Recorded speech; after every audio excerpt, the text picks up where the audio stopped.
Good morning, everybody. Whoa, Anthony, God bless you, sends in 99.99. Wow, that's amazing. Thank you so much. Um, it gets stuck on the. Remember what I explained yesterday? It gets stuck on the connecting live, and it never goes live. And so I have to refresh the page and attempt to do it twice. It just gets stuck on the refresh circle thing. So I apologize. Amazing. Got another super chat, 999. Good from Caden. Good morning. I have two questions. Great. Two. You say in a prayer that we do no good, but our deeds are judged by God. How can that be? And how can we ever be sure that we are saved? Keep in mind too, a lot of I think what that's meant. First of all, many of the things in the prayers are hyperbolic to stress, to emphasize the relationship that we are nothing and God is everything. Number two, um, the way I interpreted that prayer is that it's not merits. Nothing we do is are good merits that can satisfy God. And as the psalm says, he's not satisfied in those sacrifices, but it's a broken heart, a broken and contrite heart, and he will not despise. And therefore, what we're ultimately judged on is who we are.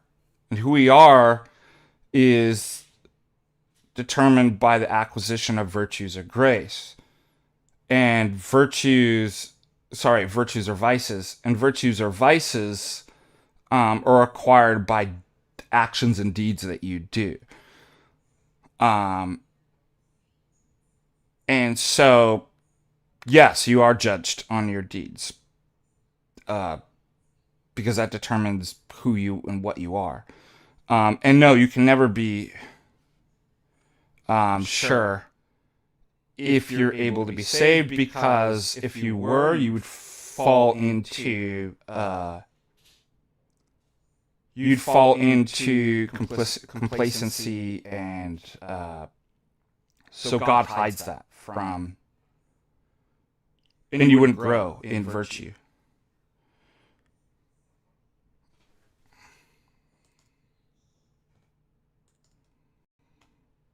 All right, fixing the echo now.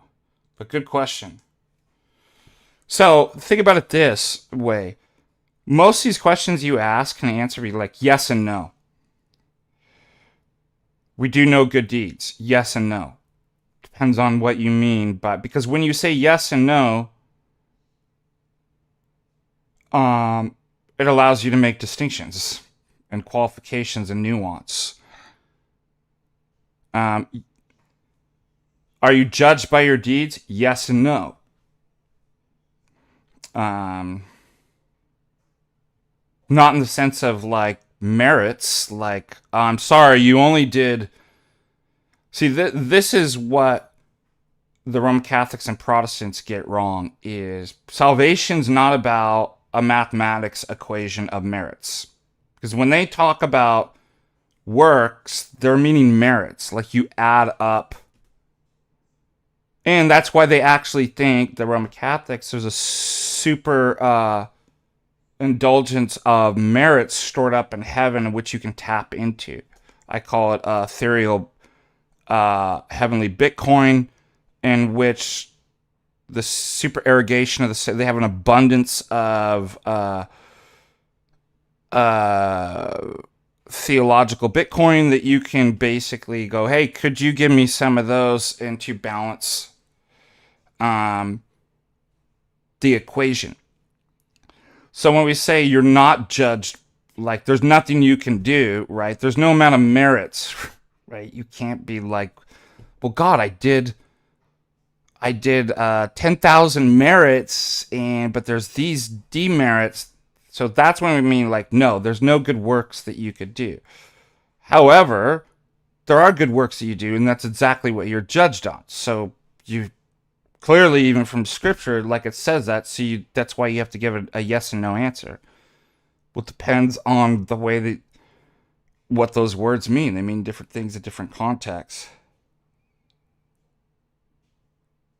So you're saying that we do is not the true salvation.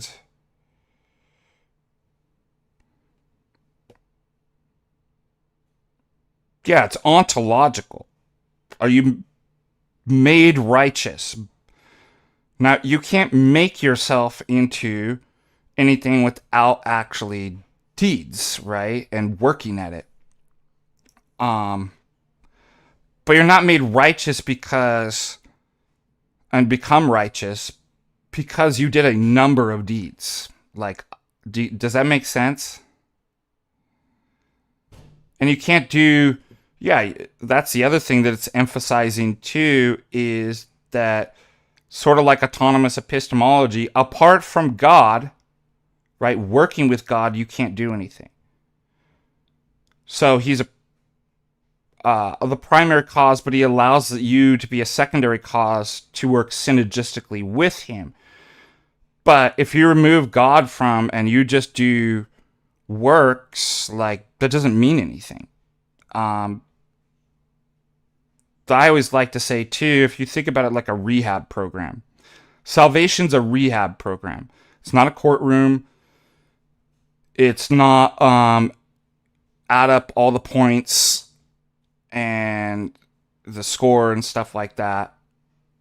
It's what? There's a program that you're sick, just like an addict or like physio or something like that, in which you work at getting better. God is the program. God is, right, through the wisdom, telling you if you do these things and you want to be healed, as he asks the paralytic, you can be healed. Not by me zapping you, right? That's the Protestant. Oh, you go get him, Jesus. You do all the works, Jesus. The Lord God provides the program and the grace and the energies. If you want it, if you want to be healed, then you do the actual steps of the rehab program, right? And it heals you. So, and then somebody says, well, a judgment was made whether they're healed or not based on what? Well, they did the steps. So yes, you are judged on your deeds. However, going through the steps and deeds and actions and works of the rehab program when you don't want to be healed, when you separate it from God, doesn't do anything. It doesn't actually heal you. If an addict goes in on a court order and doesn't want to actually be healed, he can do all the steps and it won't do anything. That's what the analogy for our salvation is. Does that make sense? Great questions. This is a clerical hat. Oh, are only clergy allowed to wear? And by the way, this is from Georgia. It's actually getting hot. This is a gift from John Hears that he brought back from Georgia. This one, well, like Scufias and my other, yeah, if you're not clergy, you're not allowed to wear that. This one, I'm not sure. I mean, it operates the same way. However, I believe minor clergy might be able to. That's a good question if minor clergy are able to wear it. Because I've seen subdeacons wear certain types of one, but not the, I forget where my other. Hey, Melissa, do you know where I put my other? Is it out there on my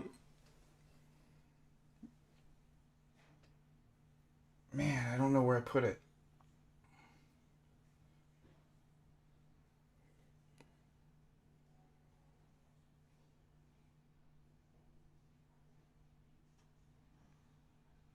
You know my clergy hat?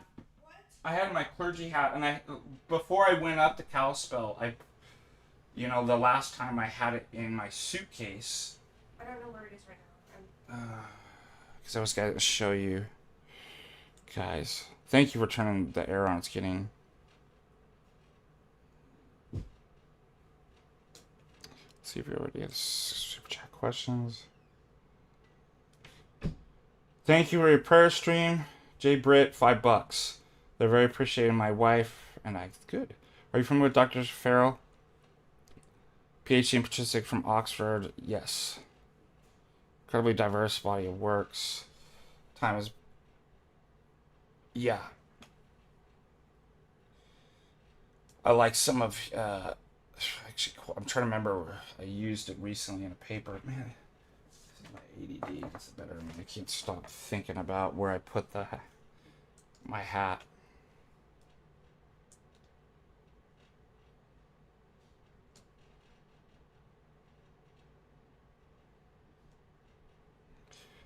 Good morning, Father. Father and I had a good time last night on Cleve's channel.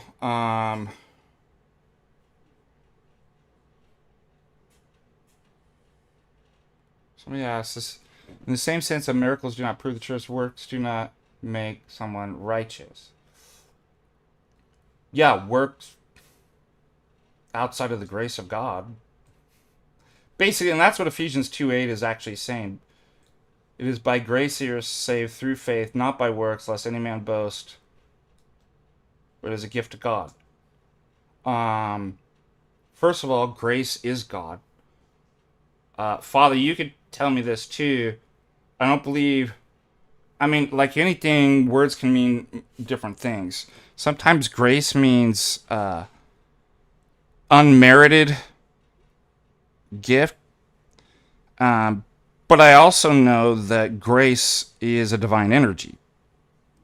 And a divine energy is God. So how could you be saved apart from God if salvation is the acquisition of becoming like God? So that's what Ephesians 2:8. Through faith. What is faith? It's an action and work, right? It's an incarnational, it's taking all your trust and your beliefs and walking through the door, walking on the tightrope, like actually doing it, right? And not by works. What does that mean? Not by merits, or your actions apart from the love of God and actually doing the concrete actions, which is faith, won't merit salvation. That's what... Who told you Father Peter's heretic?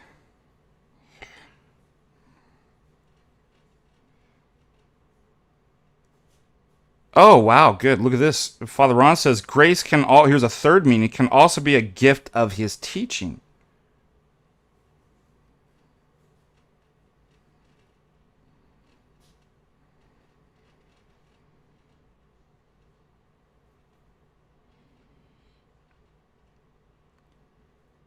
Oh.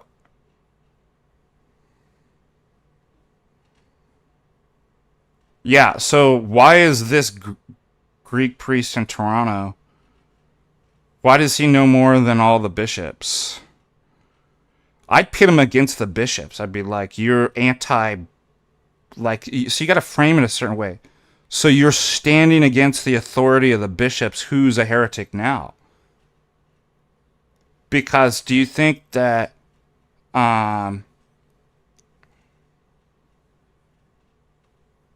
I know the bishops. I know when he was being released. And I know Metropolitan Nikolai, right? They don't receive you and release you if there's no proof of your ordination. I mean, like, no disrespect to that priest, but that's idiotic. And I'd just be like, well, I will contact those bishops and tell them that you're setting your judgment against the episcopacy. See, frame it like that and see what he says. Oh, you're anti-episcopal and you're setting yourself against the judgment of the episcopacy. And you're calling him a heretic. Interesting.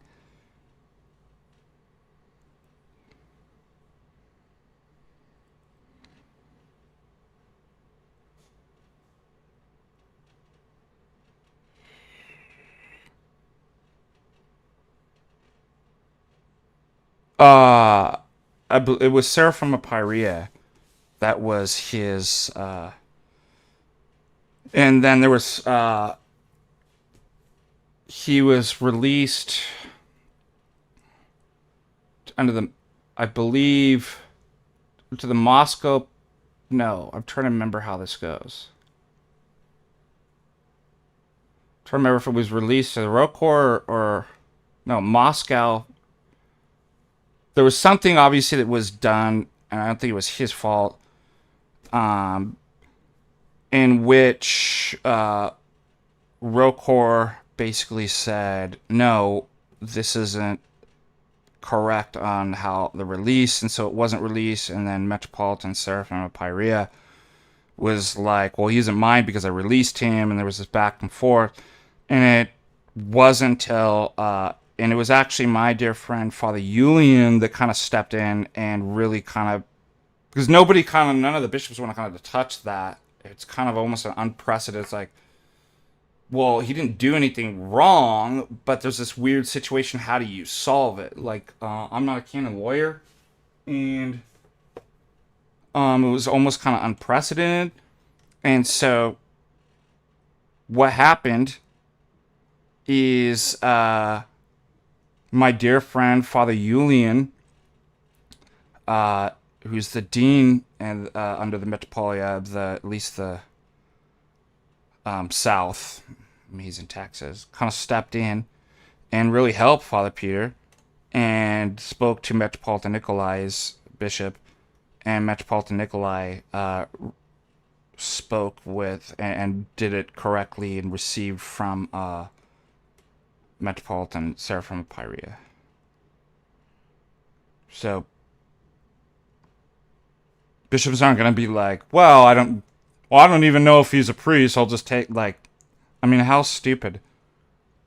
How embarrassing for that priest to be a priest and actually say something like that. God help him. We have Caden 199. Hippies are correct. It's all about love. Yes, but I wish I could find that video of Father Thomas Hopko. He says it is all about love.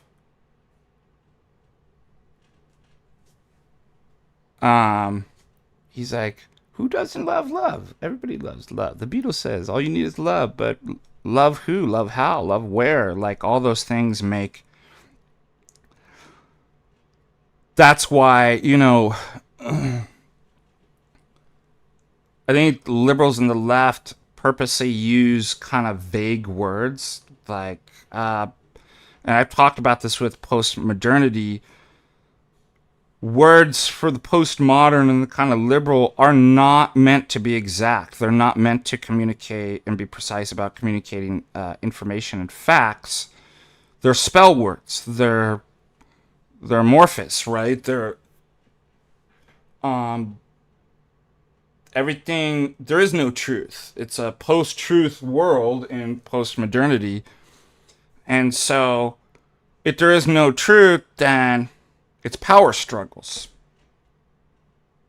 And then you interpret this through kind of a Marxian and Hegelian dialectic, oppressor and oppressed, the marginalized groups versus the oppressors and stuff like that. And so then language must be the tool that's used not to communicate information and facts and being exact,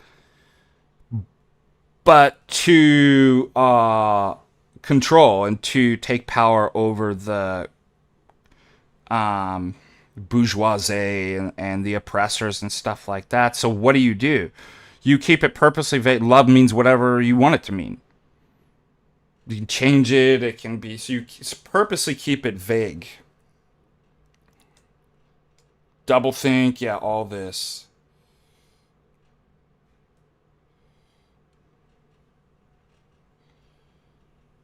Johannian, slave to Christ, 109 thanks. Please keep my mom, Janine, in your daily prayers. Thank you. I will, Janine.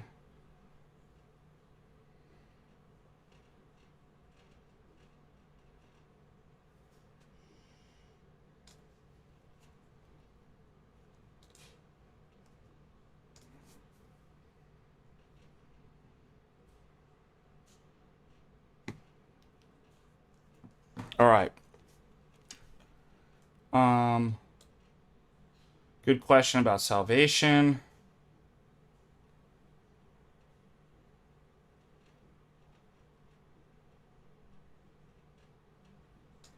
I'm outside Orthodoxy, but looking into, do most Orthodox Christians witness miracles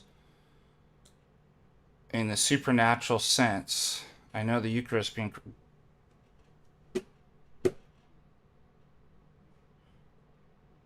I will read something from St. Demetrius Stanilai.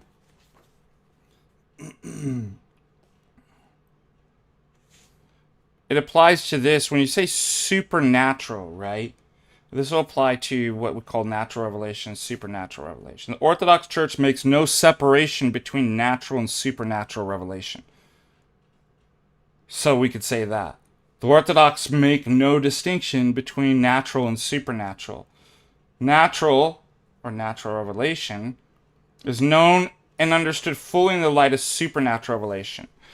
Okay, so unlike the West, they make a strong distinction, and they actually don't call things natural revelation. They call it natural theology, or nature. What the mind alone can know about nature and God apart from divine revelation. And St. Demetrius Stanilai is saying, we Orthodox don't do that. In fact, when Jay and I were talking yesterday about, when you look at nature, right? When you look at various things, for example, we're talking about evolution, is death natural? Is nature going to tell you that? Like, how are you going to... Right, it's the lens in which you apply, see the world and the facts and nature through that makes all the difference, and you will see it differently. What Saint Demetrius Stanilai says is, we don't just look at nature. All of nature is understood through supernatural revelation. That is our lens, and it basically is talking about tag. Right, that is our starting point, and we believe that God is in nature. When God he acts, right? So, whereas in the West, in this kind of Humean, they define miracles of God suspending or breaking the laws of nature. We'd be like, no, that's crazy. Is interesting enough, as Thomas Hobbes says, he says, I should pull it up. Where is it? I think it was actually in my philosophy of science book about what are laws of nature. This is great. Hold on. And this was an article by, I believe it was...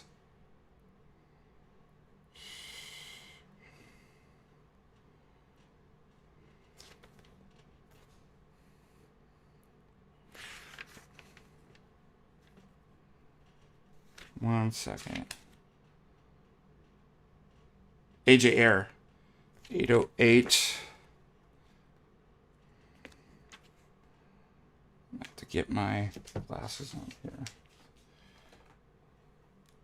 I mean, it's amazing, actually, Hobbes.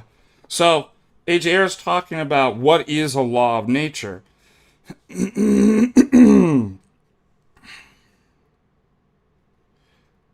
This is going to blow your mind.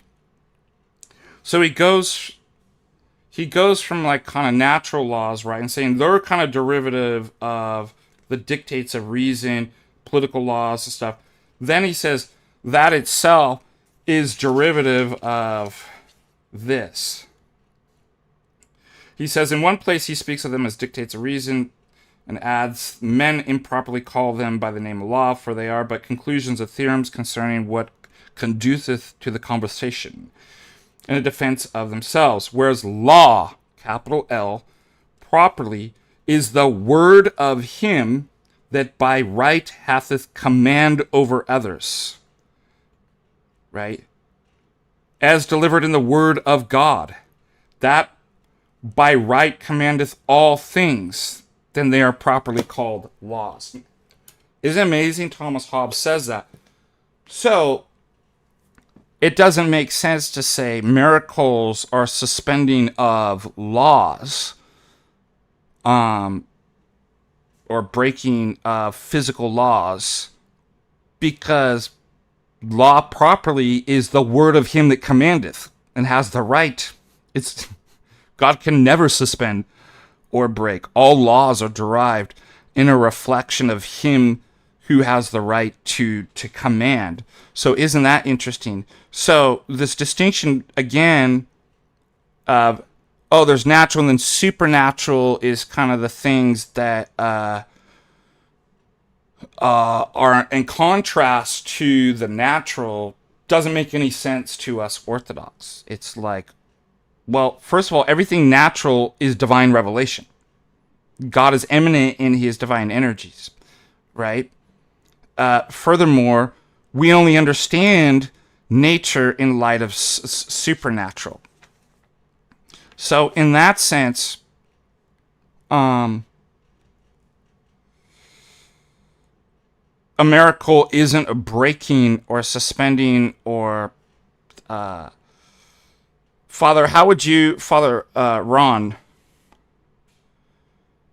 there is, I would say it's a special act of God, or a unique mode. And so God's always acting in his divine energy, sustaining. In him we move and live and have our being, St. Paul says. So in one sense, if miracle is the action of God, then everything's a miracle. Number two, if we mean a unique kind of special act, the Eucharist, like the way God acts and exists, right? Because we say God is the Holy Spirit that fills all things, right? He's everywhere present. But yet he's uniquely present in different modes, in a unique and special way. I would define that as a miracle.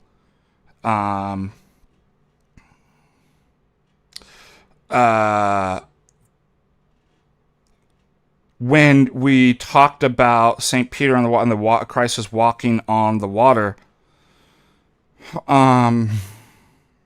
that's obviously a unique action that he's doing, yet it's displaying something that he already is. He's over and above the commands, over and above water, right? He has control of the seas or something like that, but he always exists that way. So sometimes maybe a miracle is being able to, a unique opportunity to be able to see when God kind of lifts the veil or acts into the nature of God. It's like, oh, he's the one that hung the earth upon the waters. He has command over the waters. That would be my understanding. But, for example, we shouldn't seek to find miracles. So if we mean miracles like all of a sudden my icon behind me starts producing myrrh, or a healing, for example. Let's see, what would another... Clairvoyance. Would another kind of... Well, I've had miracles where, like, the sand of St. Alexander's Sphere heated up. I've had that several times. I've had objects and relics heat up. Like, the smell of myrrh coming out of an icon or oil from the lampada of St. John Maximovich. Do most people see? I don't know. It's not. I've seen quite a few, and it has nothing to do with necessarily how pious or holy. I don't begin to speculate like why they happen, when and where. It's just I find joy in it that it's God's word. It's like He speaks to me, you know. It's like when your parents, like, you know, say something wonderful to you, and it's kind of a surprise but joyous. But you know your parents, that they give you a call, but you know you're always talking to them. But let's say they say something special to you that just touches your heart. I feel like that's the way that I see an Orthodox see miracles. It's God giving us a special loving word through an action that, you know, is special. It's not saying, you know, you're not seeing it every day or something like that. Does that make sense? Maybe Father Ron can add.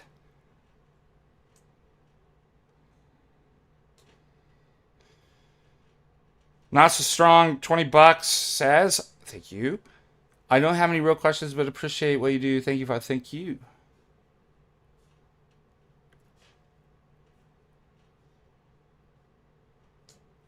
Laws need a lawgiver. Yeah, shocker.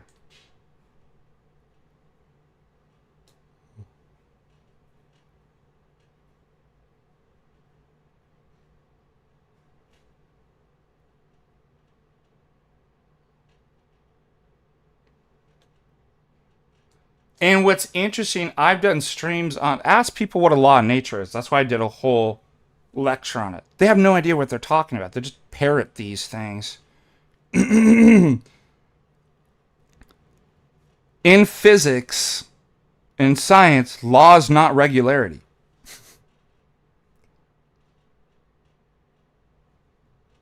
Laws have regularity, but that's not what a law is. You would expect a law to be regular, but not everything that's regularity is a law. There's much more. Why? Because regularity is just correlation. And what are we always told in kindergarten? Correlation's not causation. I'm joking. We weren't told that in kindergarten. Correlation is not causation. Correlation is not causation. Say it with me. So it's causal. And if you look at, you know, if we went through, you know, Newton's Principia, like, they're causal, right? But they're more than that. So that's regularity, that's defined by causality. Because otherwise it would just be regular correlation, and that's not what a law is.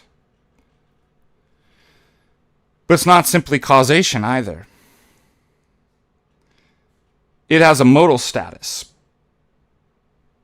What's a modal status? It has a logical. So it's not that it just happened. This one thing happens to cause regularly. There's a logical necessity to a law. Oh, now we're in a modal abstract world. And not only that, it's not just this is something that happens necessarily, but also, like I said, across worlds. That if this is the case, then this would be the case. Furthermore, when you start going through my course, for example, and we're doing here, we're doing Chalmers' book. He has a chapter, Does Nature Obey Laws? And what you see is that it doesn't. It approximates laws, or they almost become platonic, right? In other words, it's like, oh, well, if we had a perfect vacuum and removed all the matter and different stuff, this is how objects would act. Well, where does that exist? It exists in a mind. So there actually are no laws that are actually out there.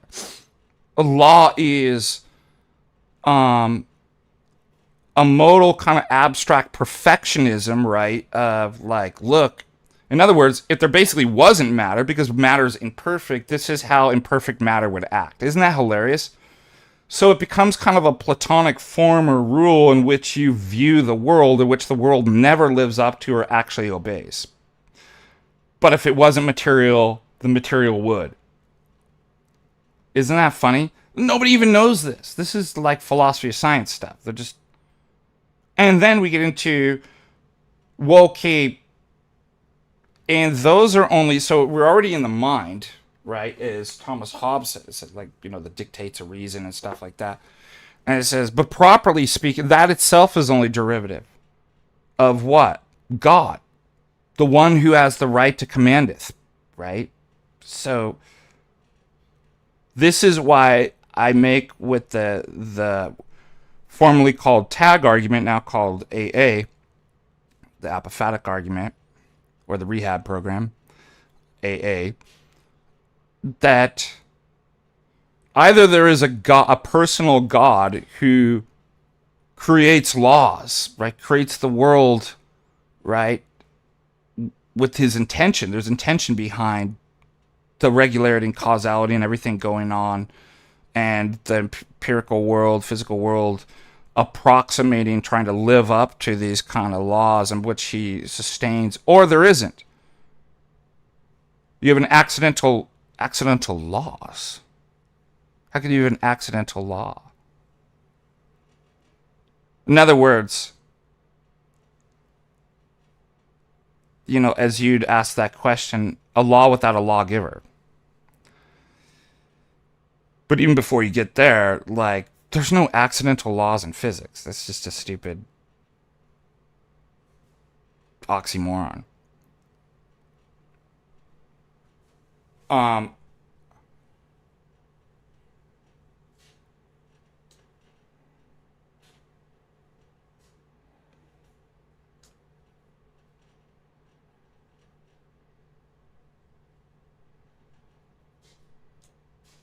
Oh, that's a good point about the shroud. Never even thought about that. The shroud's true. I tend to think it is. Could that happen through created grace, or as it must be uncreated, the uncreated light?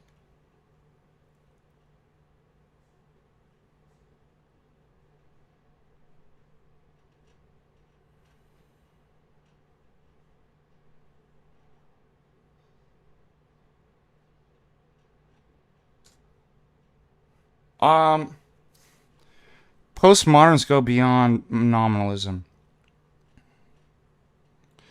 So nominalism probably paves the way for postmodernity. But nominalists still, even though they're, let's say, not real essentialists or something like that, I still think, like, almost in a Kantian way, still believe, like, through the dictates of the laws of reason that are objective and universal. Postmoderns go even a step further. But good question. Love these philosophy questions.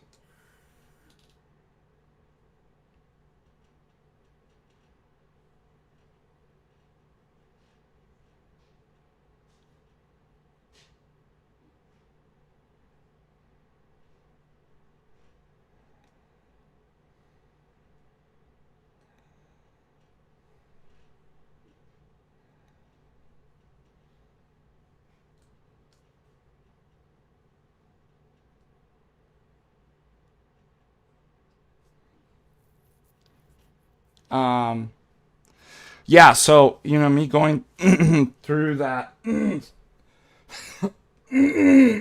Sorry, excuse me. Lord have mercy. Me going through, like, what a law of like a law is, a law of nature. Like, it precludes accident, obviously. Why? Because, well, I guess you could have accidental regularity, but regularity is not, simple regularity is not a law. So it's like, oh, it's not regularity, it's not simple, it's not accidental, it's causal. And it's not just causal, it's necessary. Well, you can't have accidental necessity. Necessity means non-accidental. So even at that point, we've just already got. So, but you have to explain your whole story and meaning by what? Your epistemic principle of accident. The one thing all those things preclude. There's no accidental knowledge, even though you may accidentally. Somebody had asked a question, but isn't there? I'm like, only in the sense that I didn't intend to go into FDA's philosophy class and learn about physics and know something about physics. But when you're learning about the physics, right? When you come to know that, so it's you can speak in that sense. I accidentally learned something, but in the action of, do you think it's just like when I'm going through all the explanations are accidentally connected to the fact of the matter?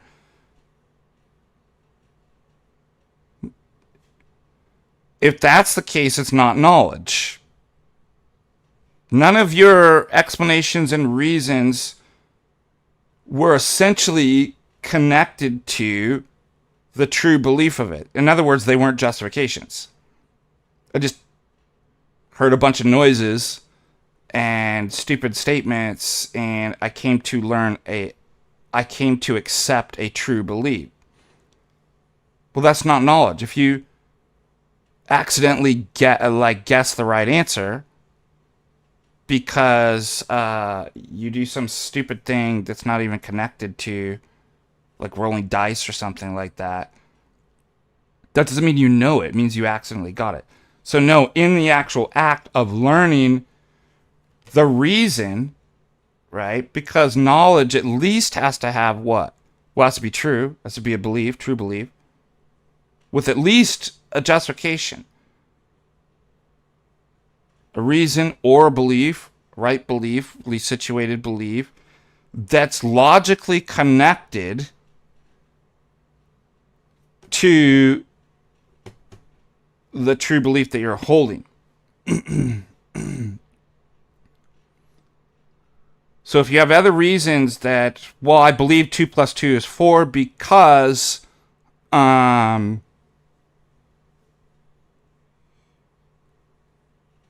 let's see, Denver is the capital of Colorado. It's like, you obviously don't know 2 plus 2 is 4. So no, there can't be any accidental knowledge. And it's like, I might have accidentally went into a place that I wasn't intending, and then I learned something that I hadn't originally attended. But no, in the actual act of learning it, if there's actually the reasons that justify that true belief, then of course there's no accidental knowledge, no accidental laws. This is why explanation, meaning, laws, knowledge are not possible in an atheistic world. Doughboy Slim, $10 if gave me the Lord bless you and your family. Any reading recommendations on the Bolshevik Revolution are documented. There is a documentary. Somebody gonna put, I can't, blanking. There's a good documentary on. Do you know who you should ask? I think they just did a stream on that. Kotel.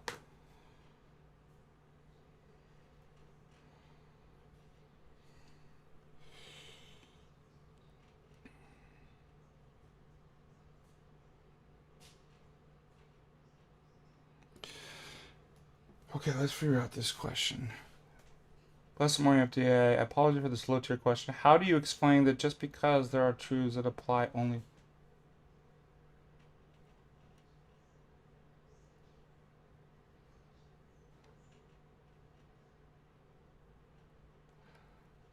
You could... Several different ways.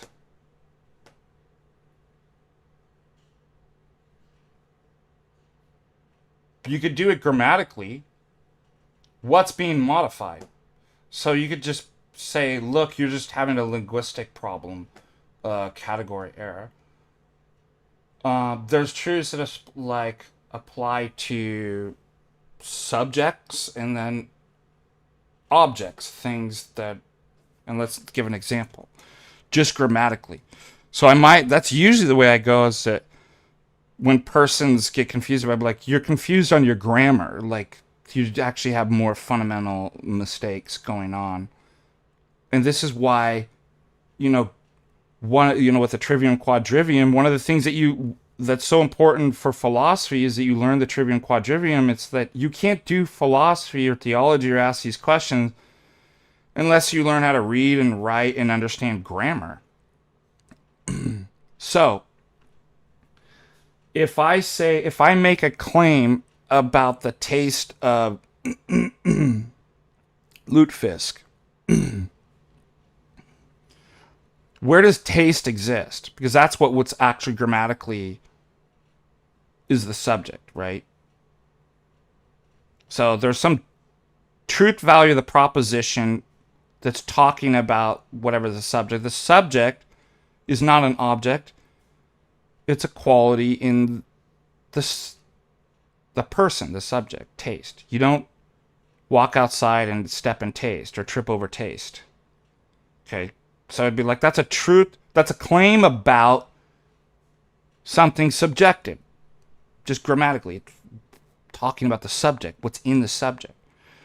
If there's a claim about, categorically, an object, like the distance between the sun from the earth, okay, those two objects, where do they exist? And do they exist like taste? No. They don't exist in the subject. They're independent of the subject. So they're objective. So I just go through grammatically and be like, that's universally true, right? I don't even know if I'd say it's depends on what you mean universal. I would just say it's objective. That it's, in other words, it's true, right? The proposition that the sun is so many miles from the earth is true independent of your personal beliefs or feelings. And that would apply to everybody, if that's what you mean by, it's not like it changes like taste. So I think that's the easiest way. It'd just be like, you're just having a category problem and grammar problem.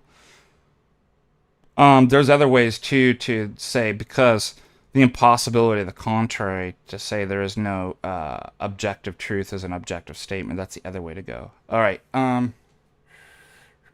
Great question though. Not low tier. It's a good one.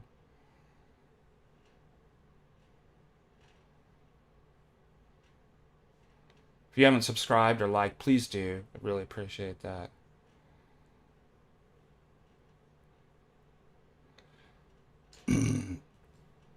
Somebody says, I don't think AI will be the downfall, but it might be close.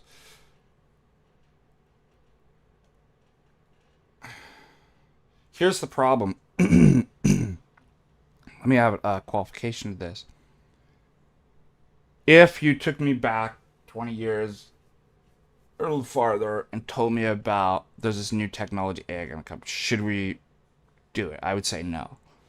Genie's out of the bottle. There's no way to, you becoming a Luddite or not using it isn't going to do a thing.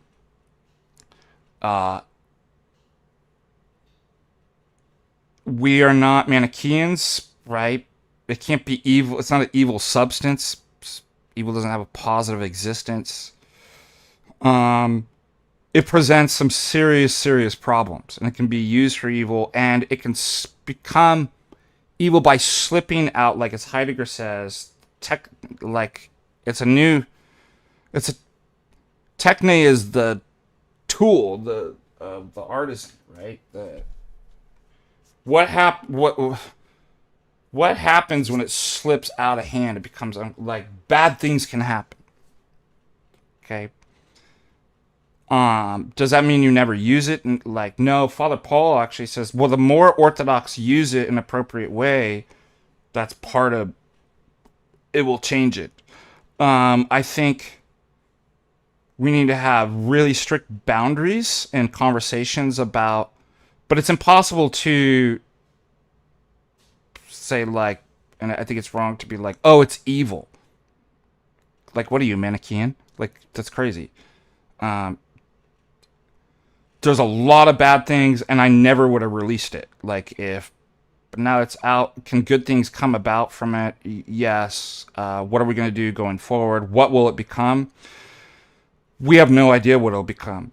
In part because of the technological, like just the advancements of technology, not to say even just the nature of AI itself, it's speeding up so fast. Technology, so we talk about like medical technology, for example, is kind of slipping out of the hand. Like, that's the danger. So it's extremely dangerous, but it doesn't mean you're to run from it.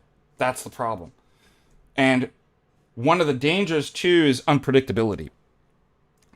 Once it slips out, you know what you're doing when you're the artisan with the tool in your hand. When you have a tool that's slipping out and it's doing its own stuff, it becomes unpredictable. And because technology is so fast, we can't actually keep up, and actually, we don't know where a lot of stuff's going with technology, let alone AI. That means we can't actually say what it's going to be the downfall of humanity. Like, we don't know. Like, it's literally impossible to, and that's kind of a scary thing too. Does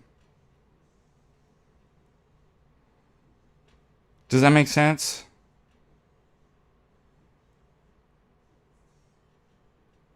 It will fundamentally. The other thing, I mean, it may crash out. Like, it may, like, society might fall, right? And this just is not a, like, this level of a kind of technological age is not sustainable. And then there's a kind of new age that kind of returned a bit. I don't know. People talk about that, but it's just. There's so many variables, and it's going so fast that it's literally unpredictable. I mean, you can predict kind of certain kinds of things. Like, I can see, especially working with students with AI, certain problems with AI. I use AI, even in my grading, to help me grade stuff. For time efficiency, I've even used AI on my papers. For example, I'm looking for a quote and I cannot find it. I know it's in here somewhere, right? And I put it in, and it'll tell me, oh, Demetrius Staniloy, Orthodox dogmatic, or, Losky on. Now, I already know, I've already read it. So this is why it's not as dangerous for me to use it. I could stop anytime. I just want to, after a hard day, what's the big deal? I just want to come down, and relax and have a little AI. Don't judge me, man. I think it's easier for me not to get into problems because, again, the way that I'm using it. I already know the information. I just forgot what page number it's on. What book. So if it pops up, and it can, I've seen it be like, oh, this is Florovsky from, and I'm like, that's not Florovsky, it's Demetrius Staniloy, and I can correct it. And it'll say, oh, you're right, this is from, and it'll be like volume 1. I'm like, it's not volume 1, it's volume 2. So that's because I already know it. Now, if you haven't done the hard work of reading the physical books and stuff like that, you would actually make an incorrect citation. Number 2, I may not like a certain sentence in my writing, and I'm like, and so I'll put it in AI and be like, fix this and make it less redundant or something like that, and it'll come back. I think that's a good use of it. These are almost kind of like grammar machines or something like that we'd use, right? The other usage I did for this paper, oh, this isn't, because I gave this to Archbishop Maxim over the weekend, and I noticed something. When I was reading this paper in the conference, Montanica, I'm like, I think I just repeated myself. I think I put a quote in twice. And for the life of me, I was looking over and I couldn't find it.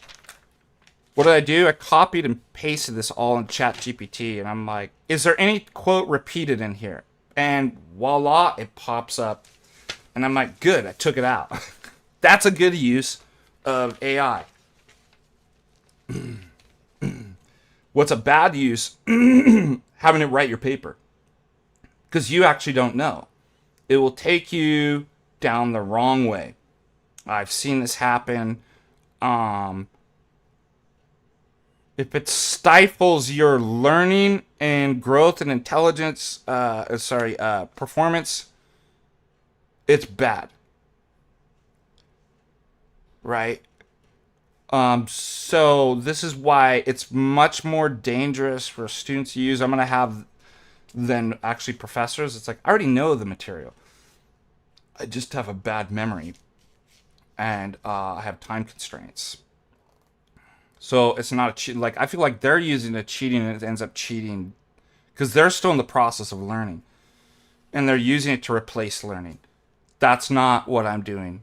And a lot of professors are doing. Number two, what I'm going to have students do is a disclaimer. I'll tell people it's not allowed to use AI to write your papers beyond using it for grammar. And therefore, once you send in your paper, you will have to tell me or if I need citations or something like that. I'm going to have very strict kind of rules.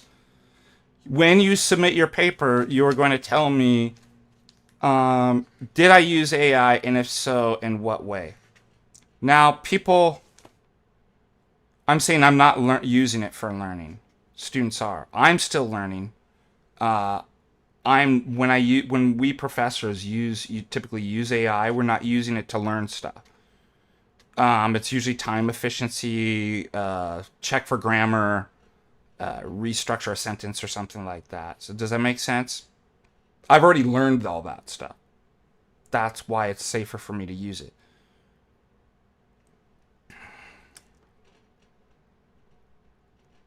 And if it miscalculates, and it will, because I already have the knowledge, I've already learned it, I can be like, no, that's not correct. Now, of course, students are going to lie. This is a numbers game. There's nothing I can do about it. However, I can minimize those numbers. You know, when you get somebody to put something in writing, did you stop using dope? Answer yes or no. Where'd you hide the marijuana, son? Yeah. By the way, it's called a complex question. It's a fallacy. No, if I say, did you use AI? Like, now, most people aren't sociopaths, right? Although they may lie, they're not compulsive liars. They're going to be more reluctant to actually when you, especially now I have it in writing. That will lower some of the numbers, right? And I know Father Paul Weissman, who is the very first priest that I met. He's been on Buck's channel. He's Mano's channel. He's Father Turbo's spiritual father. Makes sense because Father Turbo and I are from the same parish, baptized in the same parish. This is probably the first priest he met as well. Father Paul loves using it. Like, he argues with it. Like, he works out philosophical stuff. But Father... So, there may even be a way to use it for learning in that sense. Right? That gets a little bit more dangerous, especially depending on your education of where you're at. I would definitely tell students, don't do... You can't do that. You're going to go off the deep end. Father Paul... but I haven't seen it gone wrong. Like, he seems to... It's kind of a creative way to kind of have a conversation, bounce ideas off of. And anyways, that's my thoughts on AI.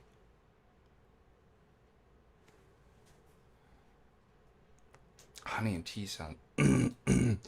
It's always the morning. I've always had this problem.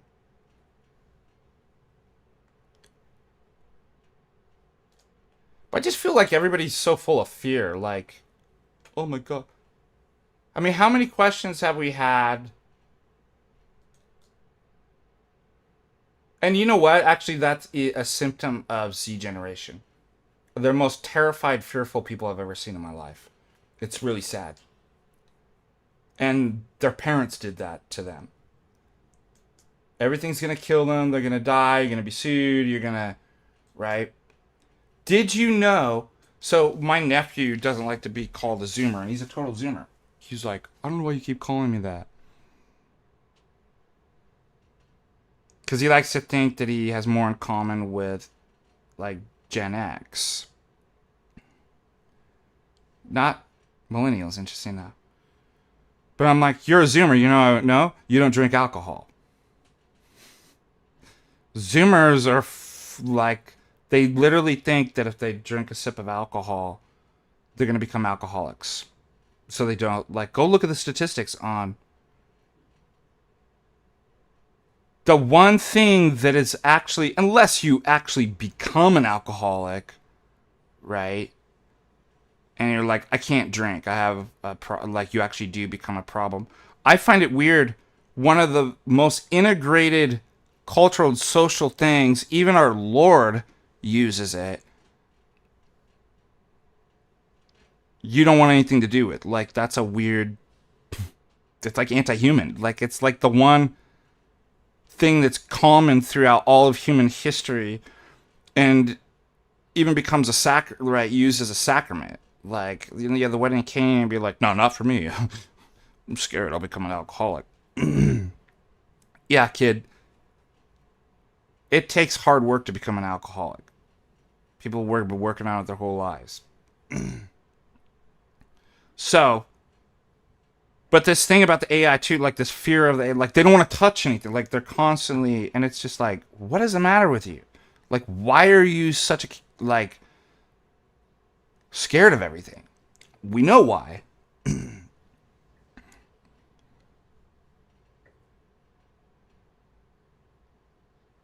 And we talked about the whole thing. That's why they're all on vapes, is because vapes safe smoking. And I saw somebody, like, some Zoomer last year on X was like, oh my gosh, I had a puff of a cigarette. I'm not encouraging smoking. I'm just giving you the mentality of a Zoomer.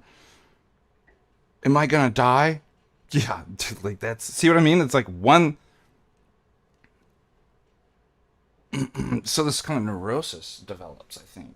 Like, can't touch anything. Is listening to secular music bad? Like, do you see this kind of rigidity that's developed out of fear and obsessive? Like, these are mental disorders. What is the most repeated phrase in scripture? Fear not.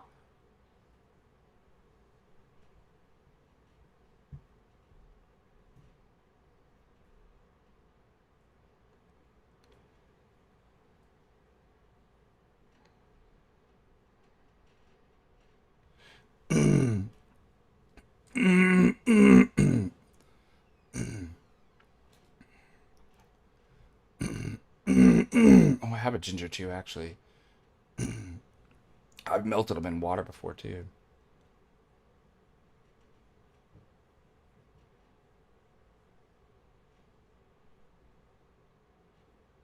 Oh, they're afraid to drive to get the driver's license. Gen Xers often learn to drive. I think I learned to drive when I was like 10 or 12 years old on a stick shift. My grandfather took me out into, you know, a lot, and guess what? It was always, can I pull the, I remember this is actually, I haven't thought about this in a long time. You know, 13 years old. Can I, 12, 13, 14, going and pulling the car out of the garage. I remember, like, taking around the block before I had my, like... So, we got our license at 15 and a half. It was a permit. Means you had to have somebody over 21 in the car when you were driving. Then 16, you got your full license. And all of us, we had driver's ed when we were 15 years old. All of us wanted to be independent and like, yeah, we want to get a car. That's another thing you notice about Zoomers. They're terrified to drive cars. They like, their parents created safe spaces and they like um, being in the womb. They're afraid to go out. I leave the house, right? I wanted to 13, 14. I mean, think about the level of independence, right? I mean, I probably was thinking at that age, like, I'd love to get out of my parents' house and live on my own at 14 years old. I certainly had those thoughts when I was 16. It's like, I didn't want to live. I wanted my car, I wanted my independence. I was scared of nothing except for the po-po. Woo! Oh, oh no, man. Party's over. That was probably, and I'm not, I'm sure my frontal lobe was not fully developed, and I didn't have the best kind of judgment, right, as far as consequences. And so I engaged in really risky behavior, but you get the idea. Like, I really feel pity and sad for CJ and Mike. I can't relate. And I would hate to live that way. I would hate to live in fear.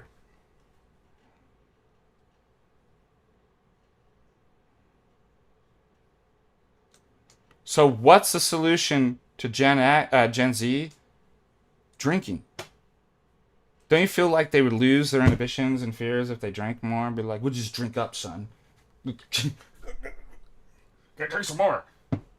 Stop acting like a coward. Here's a cigarette. And get it out of the house. Can you imagine if dads did that?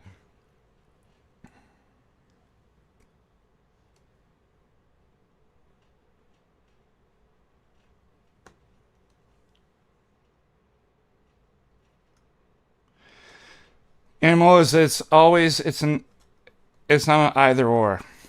It is Christ, but it's other things too. Right? This is actually not knocking you, but I noticed it was probably like, isn't Christ enough? And Father Ron's has like good responses. But like, sure, stop drinking and eating, and using the bathroom and walk. Isn't Christ like? It's like, yes, but you got to do those other things too. Take them camping, outdoors, hunting, fishing. Put them to work. Children need to be put in work camps. Gone are the days of child labor.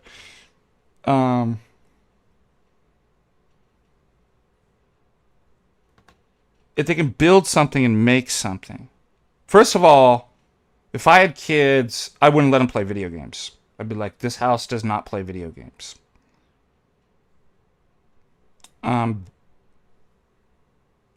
Zero to very little screen time. And then it would be very regimented. We do like I do. You can watch 15 minutes of the local news. Or maybe I'd even give them 15 minutes like a cartoon or something like that. But like, maybe 30 minutes. In the morning as you're eating your breakfast. And then we could watch a movie at the end of the night after everything's done. As the family. And if you didn't want to watch that, if you had brothers and sisters, I may even let you watch. That's what I would do. But absolutely no video games. Like, I would never allow my kids to. That's one of the most destructive, and it's not because, again, we're not Manichaeans. Video games are intrinsically evil or something like that. It's the culture. It's the boundaries and what the video games are too, make it almost impossible to kind of control and keep somebody from falling into vice and wasting their time and not learning the kind of virtue. So I would just be like, nah, this family doesn't do it. Like, you're not allowed.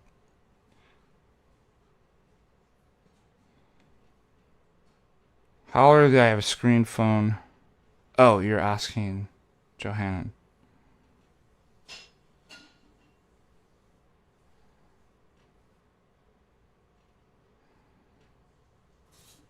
The best, I have ADD. You know what the best thing? Outdoors.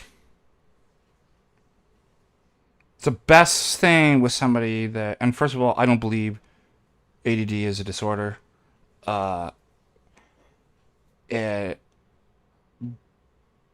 but the best thing you could actually do is going fishing, skiing, surfing, traveling, road trips. Like, I grew up, my grandfather, because we didn't have a lot of money in our family, and my parents typically worked 2 jobs and stuff like that to put me through, the school and uh my grandfather, my best friend, lived the next street over. I spent all the time with him. He basically kind of raised me. In the summers, my grandfather would be like, let's go on a road trip. Earlier on, he was a pilot before he had his heart attack and he couldn't fly anymore. We'd fly places, a little private plane. Then, we would he had a motor home after that, and we would take trips. And so I spent my summers going through and seeing the United States and nature and fishing. And that's exactly what a young kid needs, especially if you have ADD. Like, no problems with it, like hang-ups if you have ADD and do. Yeah, meat's great for ADD. Outdoors. My grandfather taught me to build stuff. He had a shop in his garage, both a wood shop and a machine shop. And I remember I was in junior high, so 7th grade. How old are you in 7th grade? 12, 13? I got into audio. I basically found my dad's amplifier receiver from the 60s, and back, when I was growing up in the 80s and 90s, they were the old 60s receiver, like, amps were far more powerful than what you get at Circuit City, like the expensive stuff at Circuit City. They're like 120 watt per channel, big kind of amplifier in the. And so they were awesome. Like, the 60s stuff was great. And so I realized that, and then I started like, oh, the speakers are bad. Like, I need good speakers. And speakers are super expensive, the Bose and stuff like that, Klippisch. And so I was like, I'll make my own. And I told my grandfather that at like 12 or 13. He was like, yeah, so you could buy, each individual speaker much cheaper. And then I made the cabinets. My grandfather taught me the geometry, how to cut it and trace the wood out, and and I built something. It's crazy because right when we were back in California, my aunt and uncle bought the property from, because my grandparents have been reposed for a while, and they live there now. And I went into. He was like, "Oh, your speakers are still," and I was just like looking, like, that's so crazy, like that they still work, 15-inch subwoofer. That's good for a kid. Build and make something. Get off the video games. Think about, and I see this, how young they're introduced to video games and watching. They're on the tablets and stuff. Do you know that rewires that's part of, I'm convinced, why there's so many autists. They can't, like, it literally makes it, like, creates mental disorders and social disorder. Like, you won't be able to. But if you're outside, if you spend most of your time outside building stuff, fishing in nature, that's the way you're supposed to exist. Your cognitive development and child development will go well.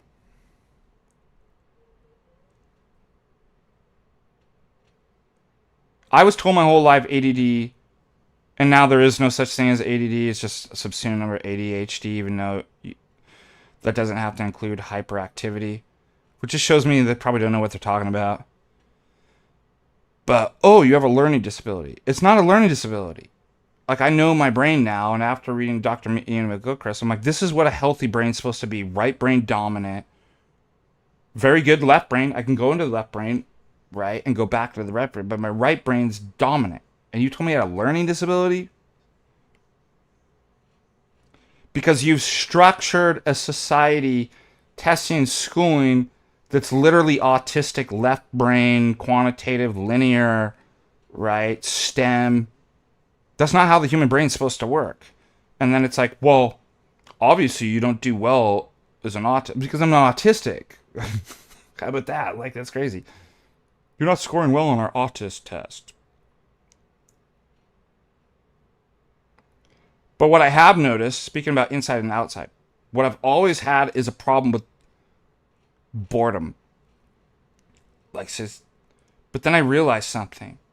It's only when I'm in an unnatural environment or a dormitory, right, where you're supposed to sleep or eat, not live, right? I live in the box. And when I'm in the box, I have to, it's very uncomfortable because I'm in an unnatural situation. Other than if you're trying to sleep or eat and you want the protection, the walls, you're not supposed to be living where you're eating and sleeping.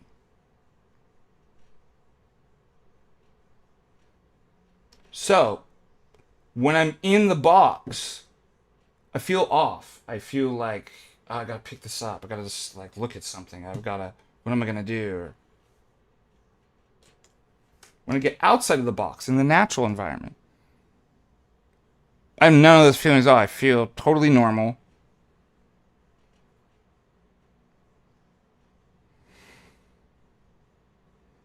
And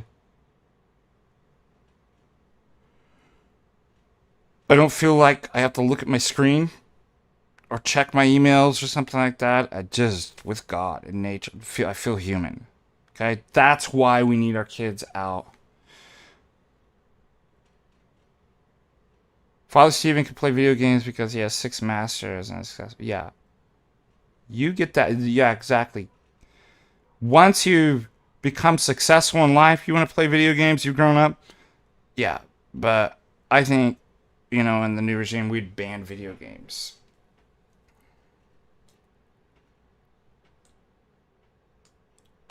Yeah, I'm not buying it. You can always do that with statistics, but there's some good. That's like, saying there's some good crack helping get off opiates. I've actually seen that. There's some benefits. It's like, dude, come on. It's crack cocaine. Even if you could prove there's some benefits for autistic people, I don't care. Ban it. I'm done. It's the downfalls and the minuses far outweigh whatever benefits somebody could statistically try to manipulate into a paper to convince me of their drug use.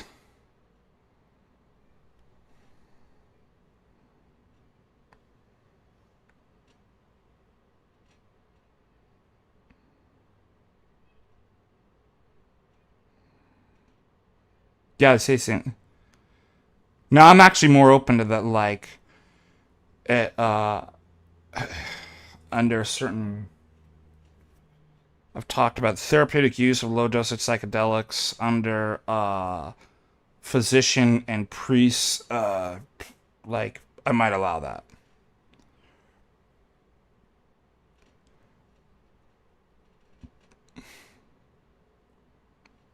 Anime's gone. Certainly furries. Will have hunting license on. Since they think they're animals, then obviously we should be able to get apply for tags and be like, they're obviously identified as animals, then we can hunt them. So they would be gone. Anime's gone. Marijuana's illegal. For sure.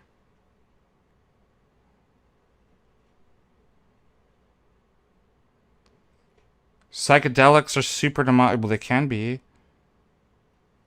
I'm not a Manichaean. I don't believe any substance or thing is intrinsically evil. Are opiates demonic? Yes and no. Like, they're used for pain, right? Can psychedelics have, like, psychedelics, if you're using it for recreational and spiritual, like, absolutely. Especially at high doses. Is there a therapeutic low dosage for, that's not demonic? Probably. Like, why that's so controversial? Like, yeah, porn will, especially producers, will be executed in the new regime.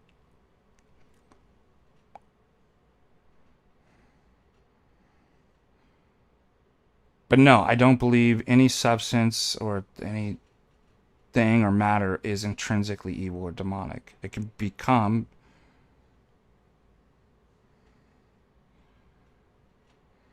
OnlyFans, girl, yeah, abortions for sure. Oh my gosh. Thing about psychedelic dudes, look, do they love to just tell stories? Now, I have some good stories, but I'm a good storyteller, right? But what I would never do is call in and be like, well, let me tell you about this one trip where I met this entity. Like, and he hasn't spent enough time, like, I can still see that he gets, like, endorphin rush talking about his story. It's like, dude, just shut up, dude. Like, who are you? First of all, why is this story, like, it's not like Father Turbo or some, like, somebody telling us, like, you're literally, and we've heard every story from every psychonaut from, and it just went on and on and on. The thing that I did enjoy was Jay pulling up the art. What's Alex, that, I'm blanking on the name. I didn't know he had like like a worship temple. Dude, that stuff was legitimately scary. Like, I was like, oh my gosh. I appreciate that, but I was just like, wrap it up. Hold on. I gotta find this for you. This is what I feel like. Key and Peele. Let's watch Key and Peele.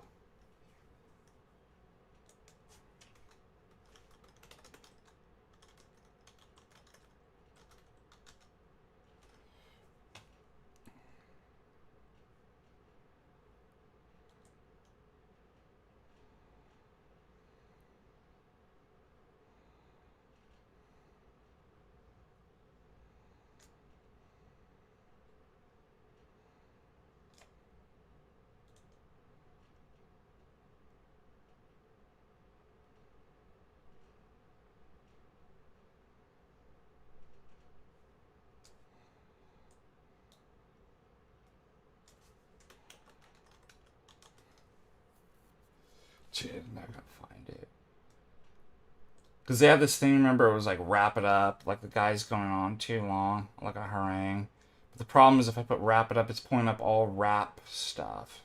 So there's gotta be another search.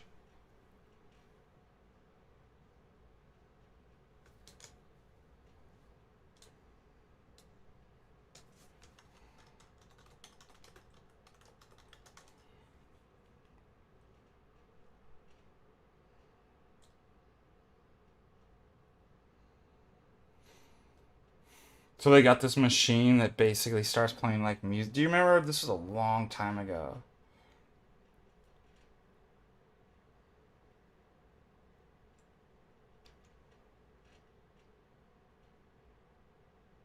Oh, you know what? We good. use AI. Why? Because I already know this exists. Find the key.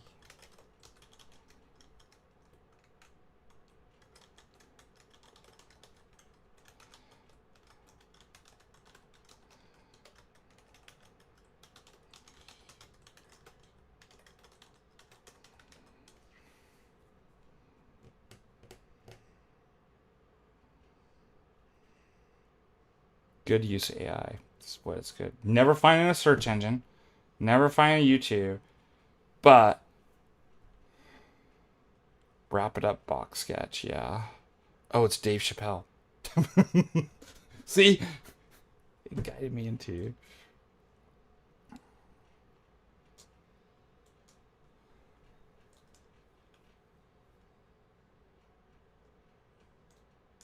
Celebrities accepting awards. Alright, ready? You guys ready? This is funny.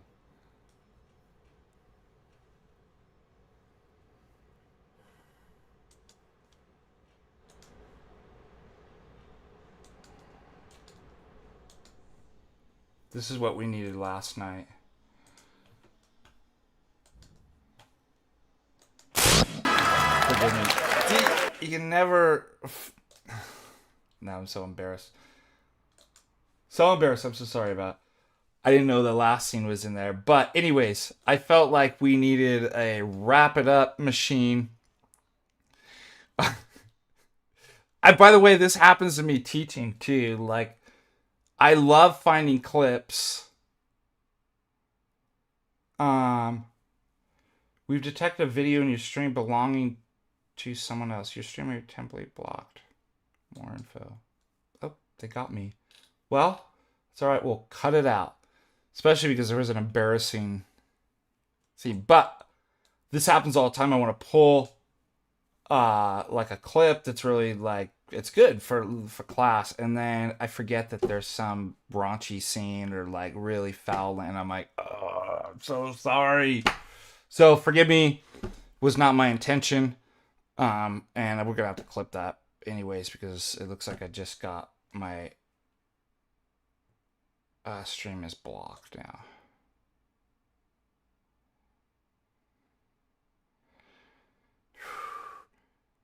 For the YouTube video until after the ad plays. Oh, you gotta play the ad. Interesting. Didn't know that.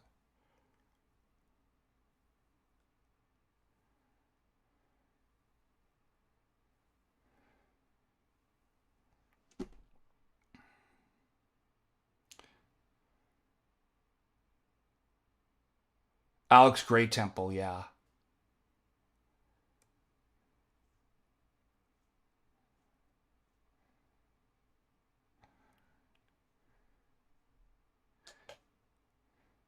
Yeah, I'm not watching the. I'm surprised Jay let him go on for that long.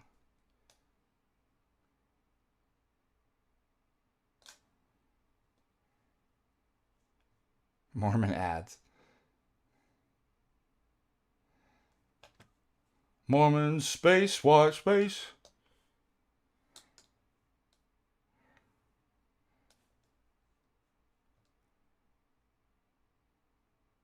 Wait, we're having a total eclipse? Wait a minute. Is that why somebody was asking what's the this is what I mean, like one of the things I really appreciate is trying to see the world from somebody else's like viewpoint. It's like, I wonder what I think about this all the time.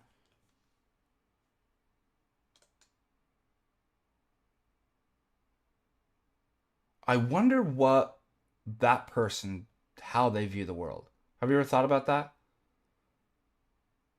And I thought about this recently, you know, going back to California and staying at my parents', I call it the summer home now because, I mean, the winter home because they're up here for the summer and then go back after summer to Garden Grove. But it's the house I grew up in most of my life. And just sitting on the steps and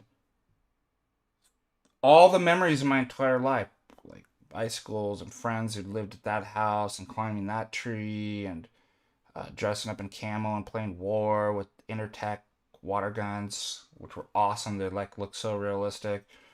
It was just going through, and then just kind of introspecting, thinking about like how I viewed the world at different ages, what the world actually looked like, even though that's the same tree. All the houses, like, other than the trees getting bigger, everything in my neighborhood looks exactly the same that I grew up in. But it looks different. Same data, same facts out there, looks different. Because I had a different mindset back then. And so then I was thinking about, well,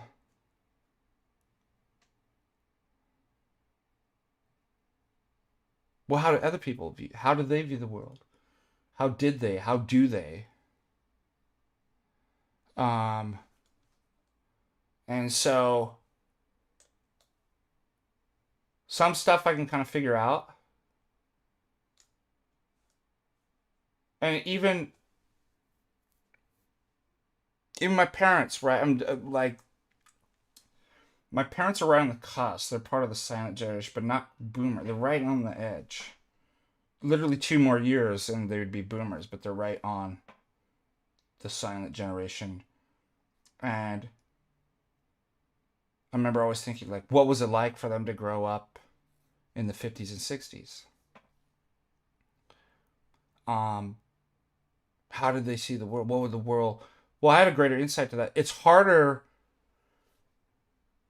for Z generation and Alpha to be like, what was like for me to grow up. Okay, so we're this, like, what is it like? What is it look? How does this person see the world? Now, there's certain things that it's just incremental. I'm like, I have no idea. I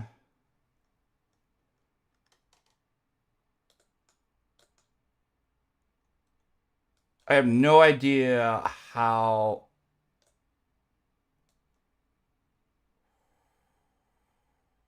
What was the one that I was just looking at the chat that made me think of?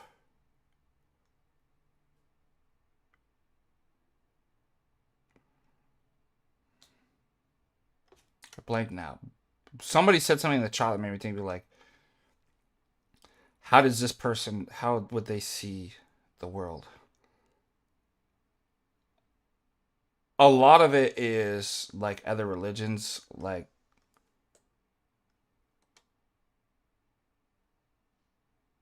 oh, it's driving me crazy.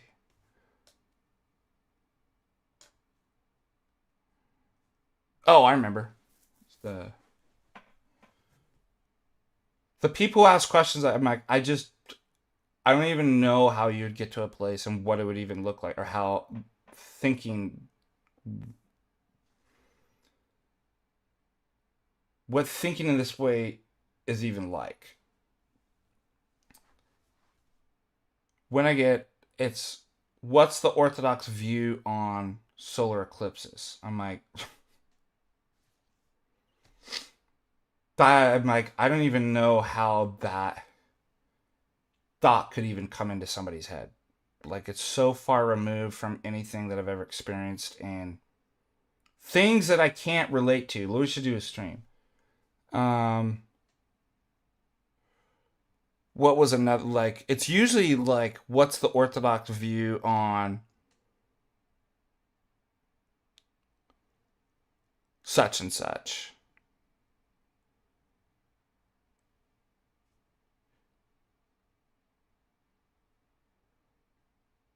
What's the Orthodox view on playing Eastman mandolins? What's the Orthodox view on viewing the eclipse? Yeah, what's the Orthodox view on the hostage? There was one, what's the Orthodox view on Bitcoin, owning a bank, like, a lot of finance, because it's involved in usury. I think that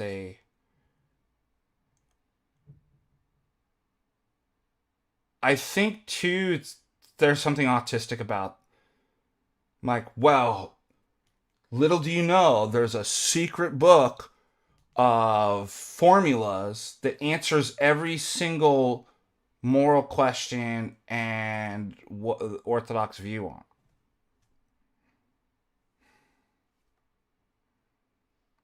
What's the Orthodox view on black holes, on on your eggs? But I want to see if there is a full solar eclipse.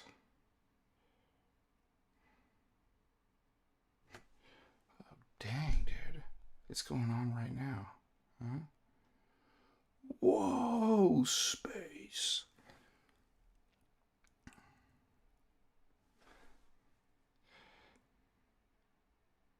Where can it be viewed? That's crazy. So where is that? I gotta turn.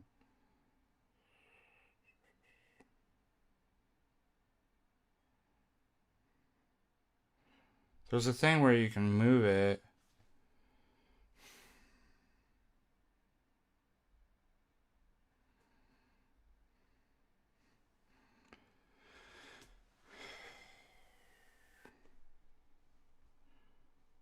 We get this new phone with a new, and now it won't. Okay, AR mode.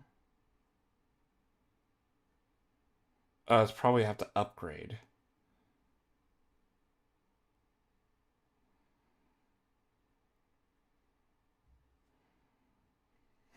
All right.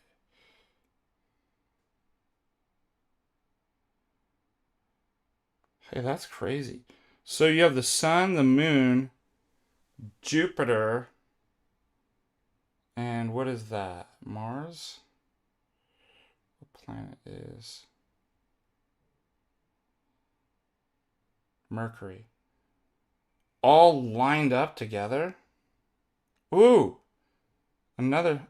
And Mars. They're literally on a line on eclipse. Uranus. Dude, what's happening? Saturn. It's converging. It's working.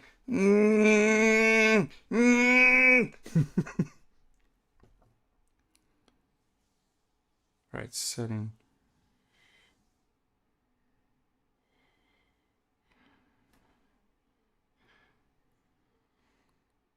So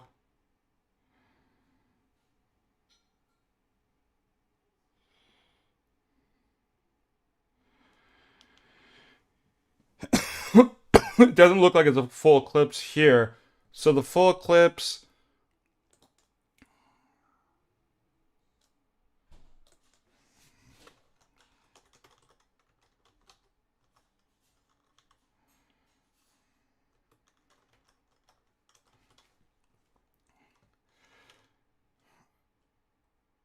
What did I just look at that said there was a full eclipse?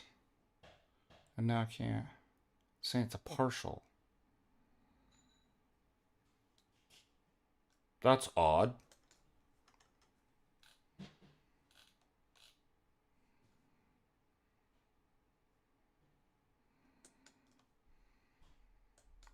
We're going to watch NASA. Creating a rare opportunity to see a sunset eclipse. Over the next couple of hours, we'll be bringing you live feeds from telescopes across Europe and hopefully views of totality in Iceland and Spain. Thank you so much to our partners, Time and Date, Southern Illinois University, and Exploratorium for those views. During today's show, we'll be joined by experts to learn why celestial events like these ones are important to study, document, and experience. And I have an important reminder. Wrap it up, Box. Note. Pull it out, dude. When She's watching a just partial talking solar way eclipse, too You much. must always use the right protection. You can use safe solar viewing glasses, like these ones, called eclipse glasses, or a safe handheld solar viewer like this, or you can use indirect this viewing crack methods pipe. as well. Made by Regular NASA. sunglasses, no matter how dark, will not work and are not safe for viewing the sun. Do you know what's so be funny? sure to stay safe. So I wonder if I can pull. I'm gonna show this.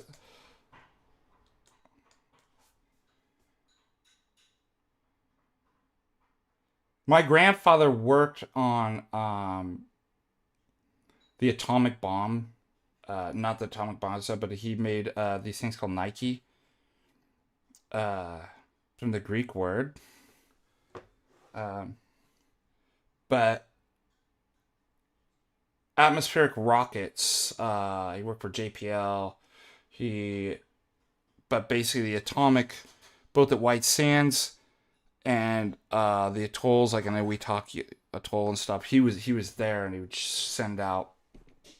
So he actually has pictures of like seeing the bomb, like go, and many years back, after my grandpa was passed, when we came back from Ireland, we lived in that house because I took care of my grandmother, and I found his atomic glasses, and I used them for a solar. They were awesome for a solar. I'm like, look, if you could protect your eye, frying your eyes from watching an atomic bomb, I'm sure they'll work for.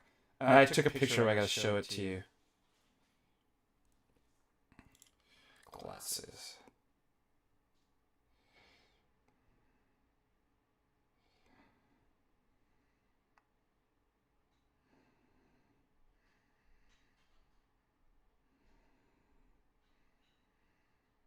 It's a long time ago.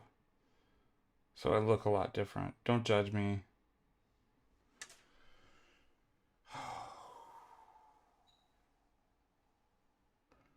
It doesn't always work when you put in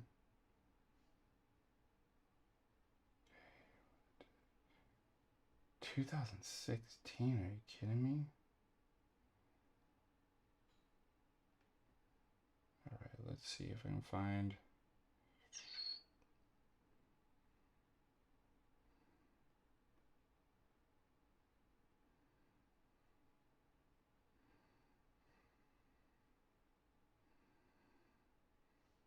This is hilarious. Probably was 2016. Oh no, 2017.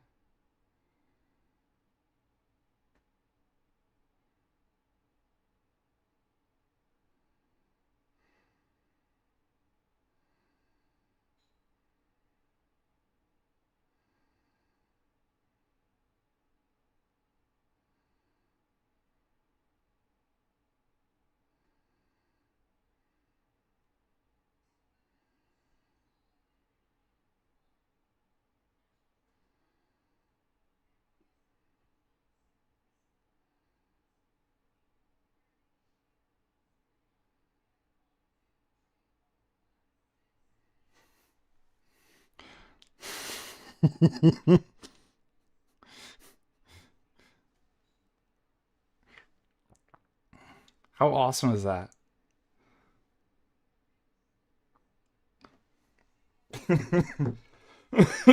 That's what you need. You got to get your. Can you believe I actually found those?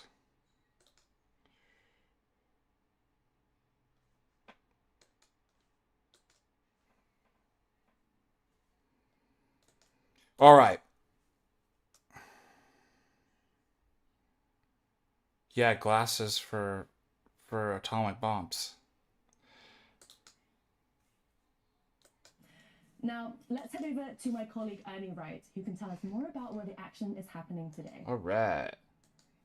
Thanks, Joy. I'm standing in front of the map that I made for the eclipse that we're going to experience today. We're looking down at the North Pole here, and the red stripe is the path of totality. Those are the locations that will experience totality today. As we animate this, you can also see the much broader penumbra shadow. That's where the partial eclipse occurs.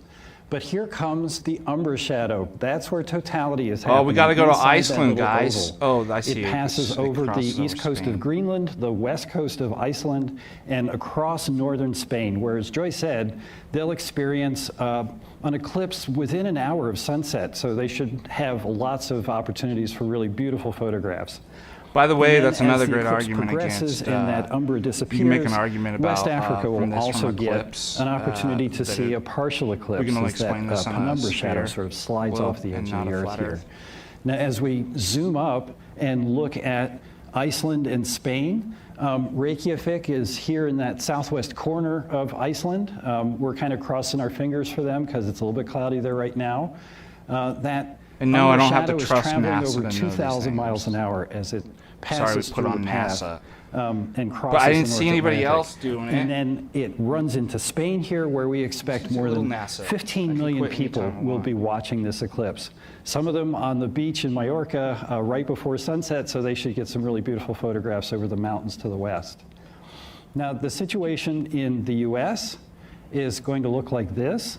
That yellow line is the southern limit of the partial eclipse. So I'm folks below. south of that line, you're not going to see an eclipse today. But if you're north and east of that line, you may already be starting to see Havre the is partial the only place in eclipse. Montana that'll get. It takes 2.5 hours for that partial shadow to pass all the way across the United States. Just south of So Minneapolis, it's not maybe, like there. totality. You don't have to run out there at the exact Ohio? moment.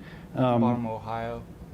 Some places will have a partial eclipse that lasts for almost 2.5 hours. No, dude, I'm not watching this. If I'm not gonna see it, I don't care. I was getting all excited. I was gonna see. Yeah, that guy's such a nerd.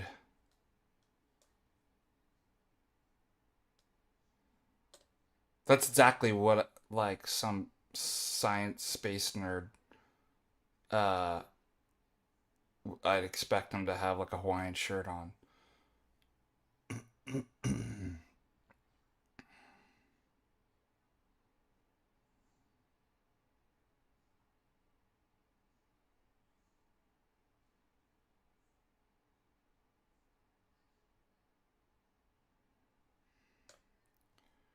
NASA yapper. Yeah, exactly. We need to wrap it up, B. I told you. That was such a funny. That was a funny skit. But that's what we needed last night. I was just like, how many times have we had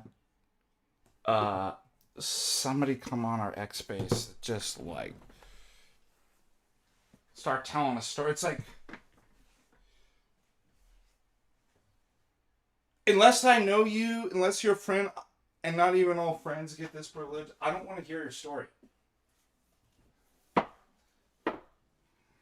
Unless you're a popular East Lab or somebody we know, I'm turning on like some.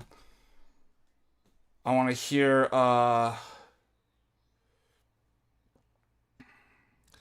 some actor tell me like a story about like. Don't tell the like. Don't tell your story. You wrap it up, B-dog.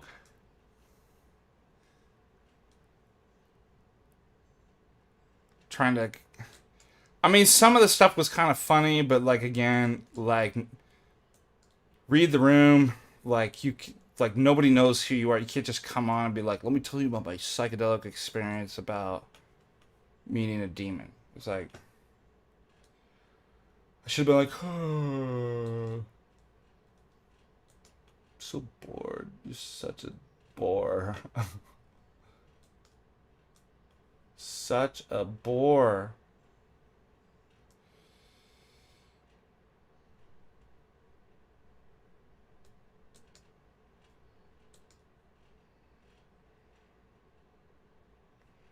Oh, here's another one that drives me crazy. I'm gonna hunt these people down, dude.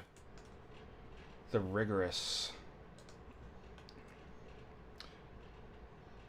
No head coverings in church. I guarantee you they're gonna be like, you have pews? I'm like, I will get you.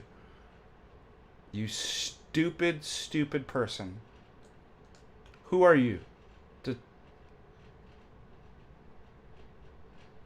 Oh, pews, no head coverings. Modernist church. You know what? These people, their God is a bootlicker. Like, he loves bootlickers, I mean. That's the God of, oh man, you didn't follow all the rules.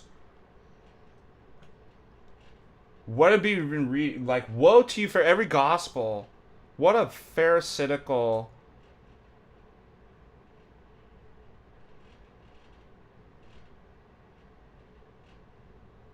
Look. You're not a priest.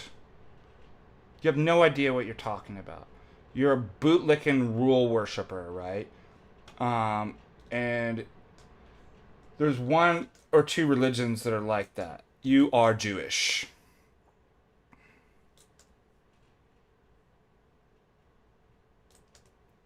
Okay? Yes.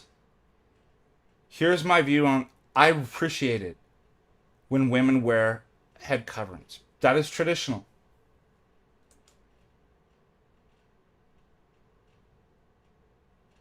In fact, I'd prefer all women did. It's very nice. And I'd love them to mature into that. And as much as I love shaming certain people for certain things, that is not one of them.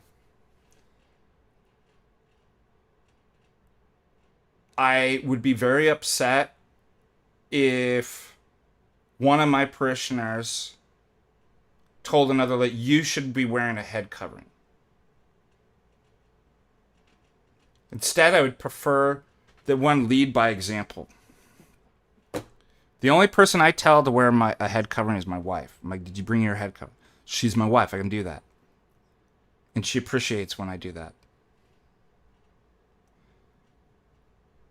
You know, you might be in different... First of all, we're not living in Moldova, or like somewhere in Romania, or like we're in the United States, right? When in Rome, speak as the Rome. Like, you have to be able to adapt, right? You're obvious. These people are Jewish bootlicking rule worshippers, and I'll have some words to say to them.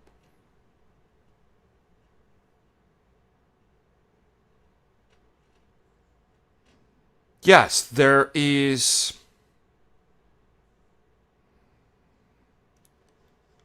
Again, it's like... It's nuanced. Let's go to the extremes. There's things I would tell people if they were wearing or not wearing certain stuff, right? But like, oh, you're not wearing any clothes. Well, yeah, I can't do that in the church, and you gotta leave. Yeah.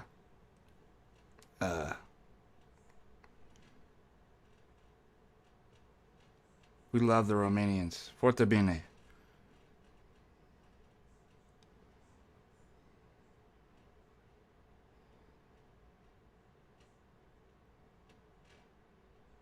Yeah, and women don't even wear, like, I'm saying, like, if you were in a village. I'm trying to think of some village in Romania.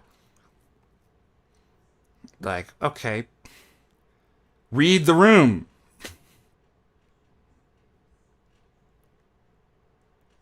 And even there's nuances in the United States, like, things look, Orthodoxy in Montana looks really different, right? I would think in other places it might be quasi-inappropriate for men to wear jeans in church. In Montana, people are cowboys. Like, would you be, like, man, you wearing jeans and cowboy boots? And like, don't say that stuff. Okay? So again, there's the extremes. Especially women... If they were wearing inappropriate attire, I probably would have somebody talk to them and be like, look, you gotta cover yourself. I'm saying maybe in certain places jeans aren't. Okay? I'm not saying, but in Montana they're fine. That's what I'm saying. For a man. Right? But jeans are casual. Like, think about this. You have this big job interview, or you're going to 4 or 5-star dinner. Would you wear jeans? Probably not. Like, it would probably be, well, there might be certain areas or churches where that isn't your Sunday best, okay? That's all I'm saying. But Montana wouldn't be a big deal at all. I'm saying there's different nuances within. Okay, so the extremes, yes, there's certain things that would be inappropriate, especially among women, that I would say, and again, like maybe even maybe shorts for men, even. But like where did I saw some guy walk in wearing shorts and it looked weird. I'm like, okay, that's not. Maybe he's an inquirer. I don't like, and you tell him that he's never gonna come to the church again. Now, if it's somebody who's been like going to the church for a long time and ought to know better, like you probably shouldn't be wearing shorts as a guy in church. Maybe okay. So see these maybes, nuance. Yes, I think it's ideal that women. I don't think anybody in the church or in the comments should be shaming women for. Let them grow into it. Let them follow the good women of the church by example. That's how you do it with the head. You don't shame people for. People will leave the church over. They're not strong enough. So this is just so. And the whole. Oh, you're one of those okay. What is the matter with you? Like, you must be the life of the party. I don't like pews in. I get it. But you know what? A lot of times there's donors that donate. They wanted them in there, right? And maybe it's just not a hill worth, the fight on the hill is not worth dying on. That's often, it's like with our parish. Like, there's people who donate money, they want them in there. Okay, and the Father Russell's just like, I'm not going to fight them over it, lose them, and be like, well, I'm not going to your church if you don't. And we know our church is growing so fast, we're going to have to take them out very shortly anyways, just for room. But who are you, like, to rebuke a parish and a priest for who gave you the authority to... Just, that gets under my skin.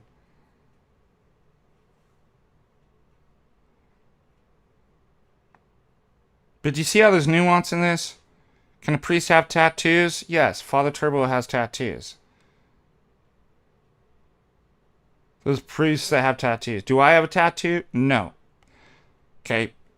Here's another question that came up from one of my godsons. It was text. And I should talk to him in person more. It should be a bit more nuanced. I mean, displayed, displayed where? We're all covered up. There's nowhere to display them.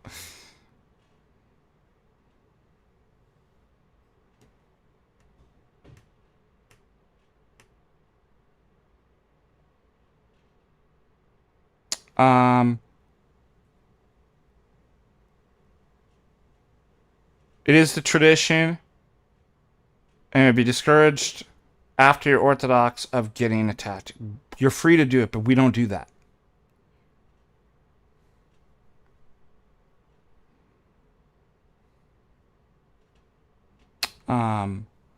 So somebody asked, does Father Russell allow tattoos after you're baptized? I'm like, no.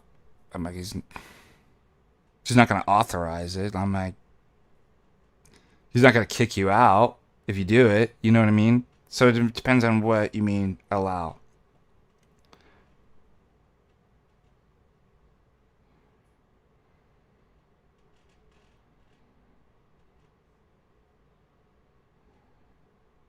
Yeah, and there may be, like, I forgot my pants and I have to wear shorts. Like, see what I mean? You never know what's going on, or like...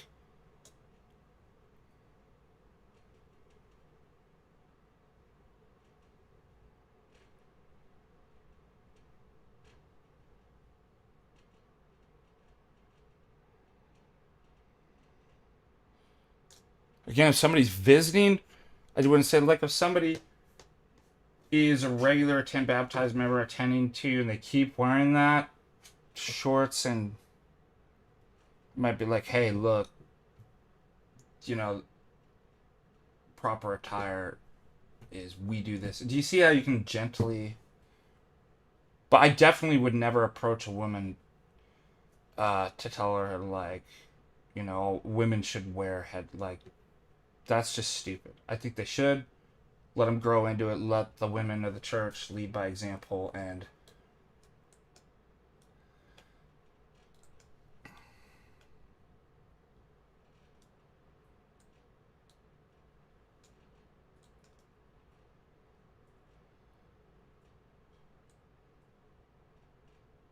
somebody called them out. The priest is present. I seem allowed to enter, therefore do not judge. One person says, one day you will see that people are not robots. Monasteries would be different. This is a good... It's a personal choice. It's kind of like an act of supererogation. Just, head coverings are a choice, not a requirement. Orthodoxy is not a legalistic. This ain't Islam, little man.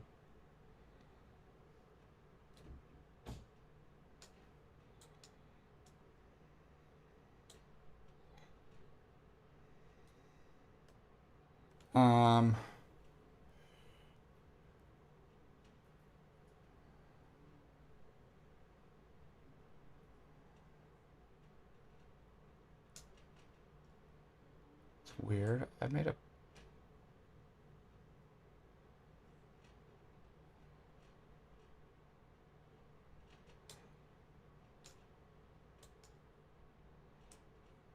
comment. You ever do this? I leave a comment. Oh, here it is.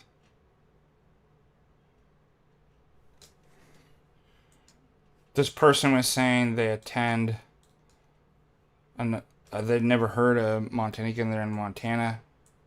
They attend another parish, but Butte's closer. It's weird. And during Inquire, it's like, that's what I don't understand. It's like, why are you driving farther to go to a church? You know, I'm not dissing the church, but like,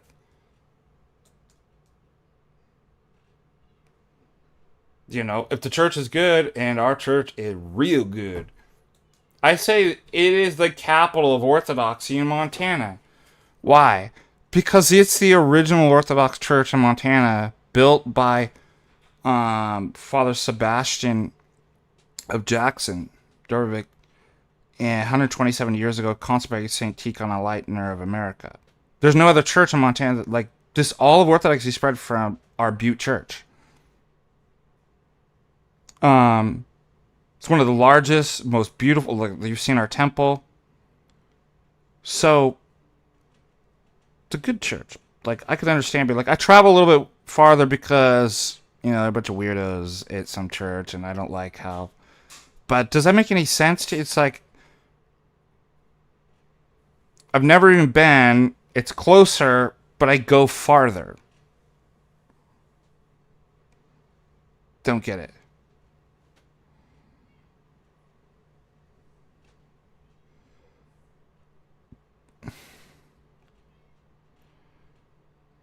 Mike Tyson tattoo on my face. I always have these dreams, because I've never gotten a tattoo. I don't plan on getting a tattoo. But in my dream, I wake up and I have a tattoo because I'd gotten drunk and I had a blackout. And I'm like, oh no. And it's like a bad tattoo. And I'm like, this thing doesn't even look good. And I'm like, what happened? The other one I get too is that I start trying to, like, trim my beard, and then, like, I look in them and I'm like, oh no, it's like half of it's gone. I don't know why I get these recurring dreams, because maybe I have a deep-seated fear of, like, tattoos and losing my beard.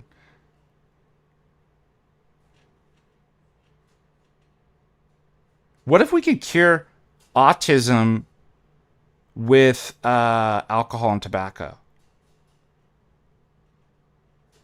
Like, they just become normal people. Like, once they... I actually wouldn't be surprised if that, like, we found out that was true. Oh. Didn't work. Alright, let me try another one. What if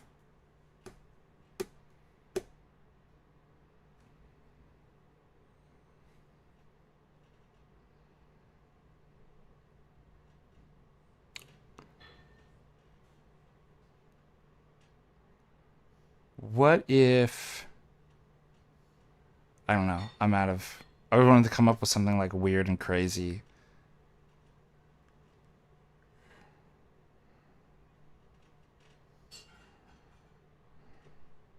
What if tattoos cured?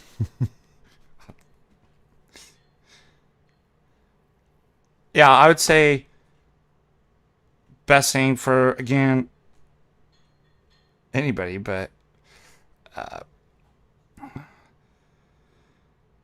high protein, organ meat, nutrient dense, low carb, no sugar,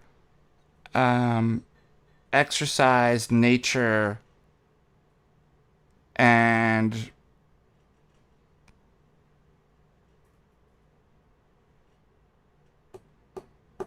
are all good things for anybody.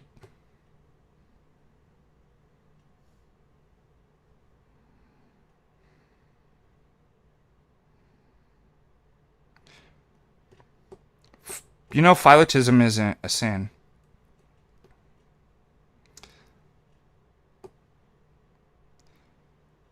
People always...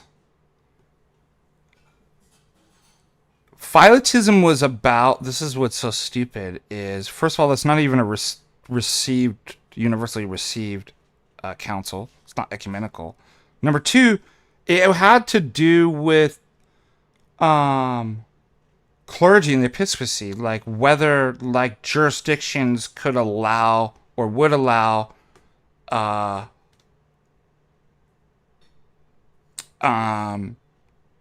non-Bulgarian bishops to come into there. And it was a clerical ruling. So ethnophylatism was about like, no, you can't have Romanian bishops in the Bulgarian church. That literally was the ruling. Doesn't mean you can't have a nation, an ethnic nation, or support your people. Like,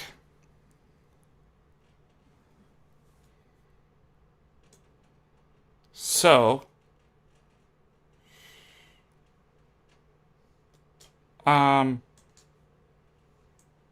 what's wrong with the Iron Guard?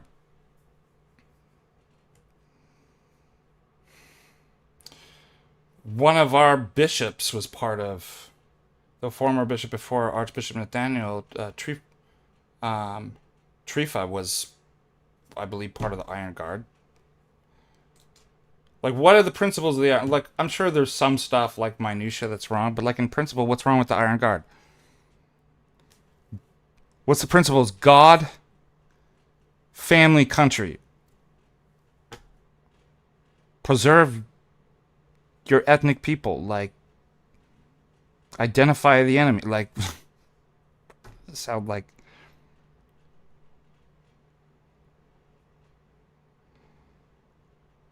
Now, on certain details and things they might have done wrong, like, probably, but, like, in principle, I don't see...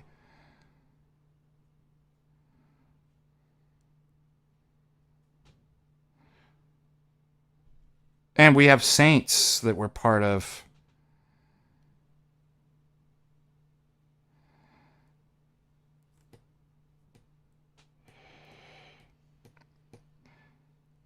And it's always a connection to the NAZIS that, like you said, muddies the water. Like, well, after the fact.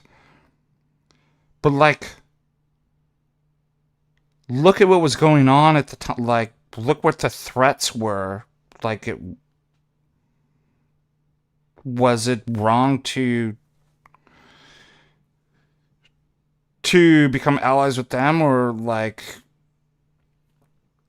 Patton said, he thought we fought on the wrong side of the war. Like, the real enemy was the Bolsheviks, right? And you kind of see this in World War II, is really a war between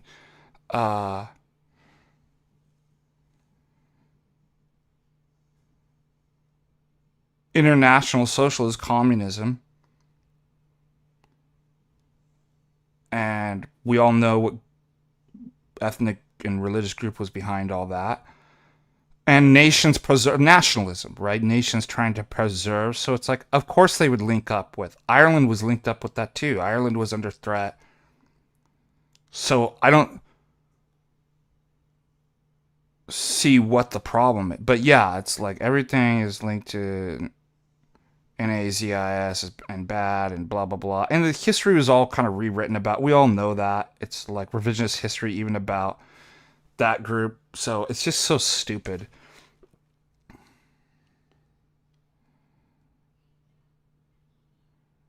But like, yeah, I'm sure nationalistic groups would like have some affinity for like, why is that a wrong thing? And they were, yeah, all of them shared one thing in common. The atheistic Jewish genocidal Bolsheviks were like the threat.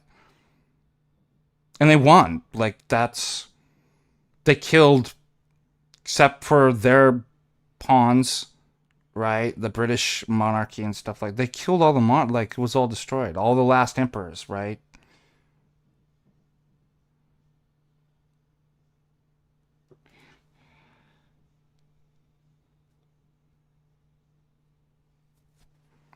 All right, let's see. I feel like I didn't read some super chat, so. Blessed morning, $5 from KRAM 37. Hi, you're listening to KRAM 37. Feel like that's a radio station. All right, what else is going on before I have to depart?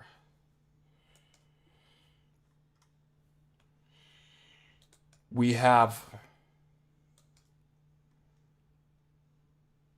Well, it's just so boomer and normie. Remember, we have an NA program, rehab program, not Narcotics Anonymous, but Normies Anonymous. It's like geopolitics and history aren't an either. Like, it's pretty nuanced, right?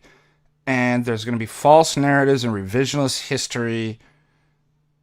No, it's not simply, oh, it's Republicans and Democrats. It's communism versus patriots. Like, it's like super nuanced. The Allies against the fascists, right? It's like, it's just stupid, low tier, normie. It's like, it's actually really complicated. I don't know what your British ancestors died for. They died for what you have now. You have a Muslim takeover, and you won't have any British ethnic people left. Like, so yeah, that's what World War II did for. That's what that's what brought it in. International socialism, right? And social, like all these destroyed nations and people, and they weaponized migrants and weaponized Islam, and they brought them in and they destroyed your people. That's what your British ancestors died for, and ours. Like, sucks. Like, that's why Patton said we fought on the wrong side of the war. The real enemy was the ones we allied with.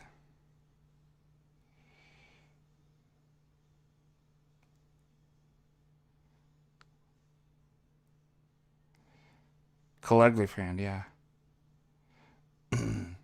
Yeah, the ends justify the means. What are we talking about? What ends? What means? Gentlemen, what are we talking about here? Nestorianism?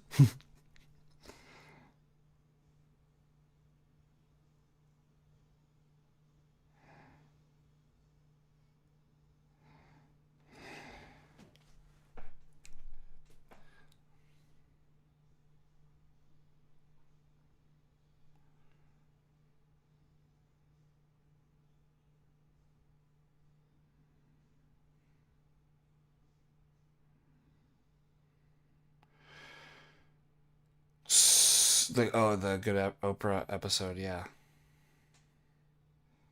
Ben Yaturi, 199. This is for the face tat.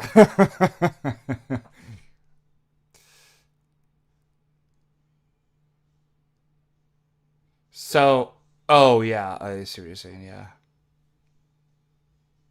Maybe, Blake, maybe you're right. Maybe your friend's right. I don't know.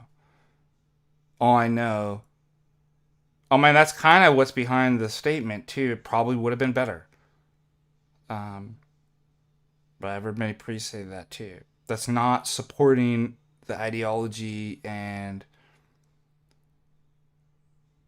there's probably a greater threat, and maybe things would have been... I don't know. That's too hard to answer, but...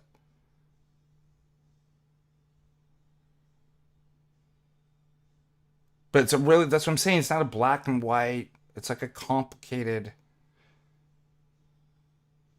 But it's like the Civil War, right?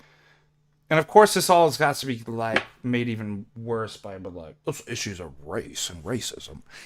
Racism. That's another word that would be banned. This is what I don't understand with you Orthodox people. With you, what do you mean, you people? The people who are like ask these questions, are like, why do you use anti-Christian words? No Christian should use racism. It's literally a word created. It's an anti-Christian word. Or anti-Semitic. Like, these are created by your enemies that want to see you just like, why are you using them? Like, does it make any sense?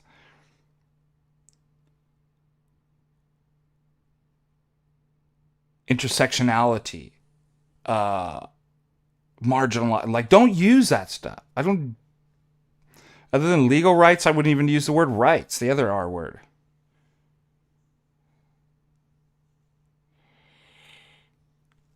But it's like the Civil War, right? It's like you get control by using the R word, right? Like it was all about race and slavery. Like it's much more complicated than that. But they got to paint it black and white. They got to create a Lincoln mythology that Lincoln freed the slaves. He's the hero. It's about slavery. And you're either a ignorant, racist Southerner, or you're an enlightened Northern Yankee, New Englander. See, we're the enlightened, educated, unlike those stupid idiot Southerners, right? Who just wanted to enslave people. That's normie. It's like, so they do the same thing with Civil War. They do the same thing with World War II. It's like super complicated. Like there's a lot of stuff going on. It's not the racist versus anti-racist. How about that? I don't use that word if you're a Christian. Like, it just doesn't make any sense to me. Don't you think that's nuanced? That's not offensive for me to say that. And I don't care if it is.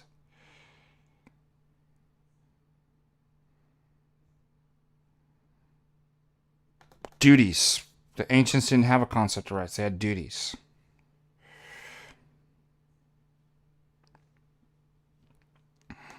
What did I just tell you?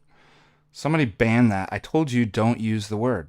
Don't use anti-Christian words. That's your first warning.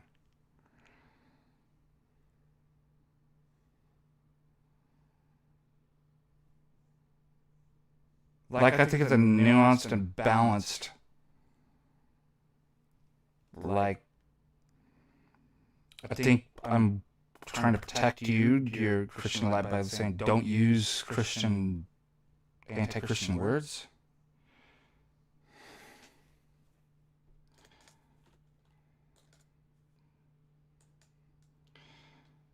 Don't fall into the false dialectics. Me critiquing one side of the narrative does not make me a supporter of NAACI. Plenty of critiques of... It's the same with the false dialectic, right? If I critique liberals and leftists and Democrats, they're like, you must be a MAGA. I'm like, dear Lord, are you kidding me? No, I have critiques of...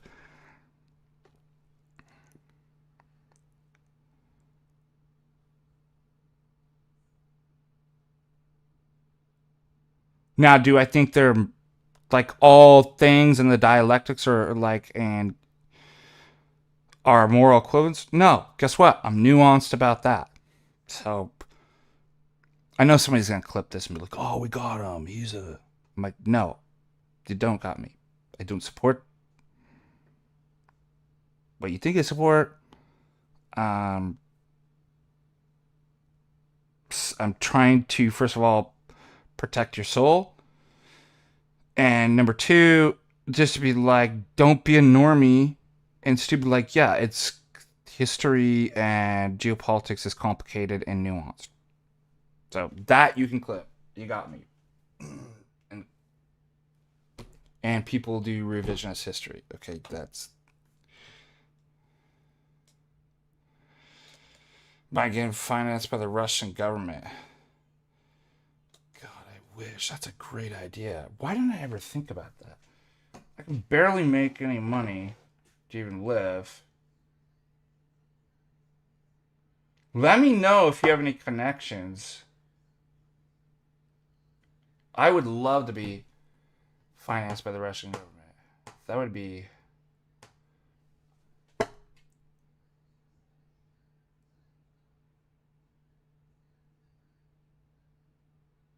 Oh, cool. Baptized in the Jordan. Yes, thank you. I like that. Yeah, the South Park. You have your choice between a douche and a turnip sandwich. Remember that one? That was a good... If you're not one for one, you must be for the other.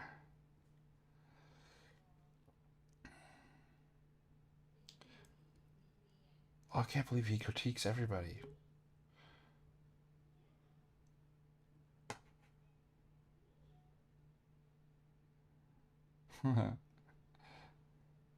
Frankfurt School, yeah, you're right. But Frankfurt School...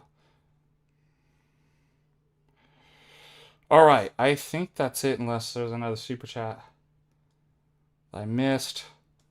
We're having a at the one of the breweries here. It's a new brewery that opened up. They do a Wednesday night Orthodox. They do music bingo night, which is really fun. And so I invite people out to the church. I'm like, let's get together. We'll play. Tonight is 80s music, right? So they'll play and they get a bingo card. And then, is that cool? So we do stuff like that. We'll do Orthodox bowling nights. Doesn't mean everybody there is, it's just a small group from the parish. That's like, hey, do you want to join in? Come. We do a bowling night. It's not that we rent the whole bowling alley out. It's just people come and we play bowling. Like we have Orthodox movie night. If we had a miniature golf course, I would do that. I try to get people on the ski hill. Infamous X Johnny, $5 is it a logical to say that if you deny a teleological universe, you deny the ability to formulate a sentence.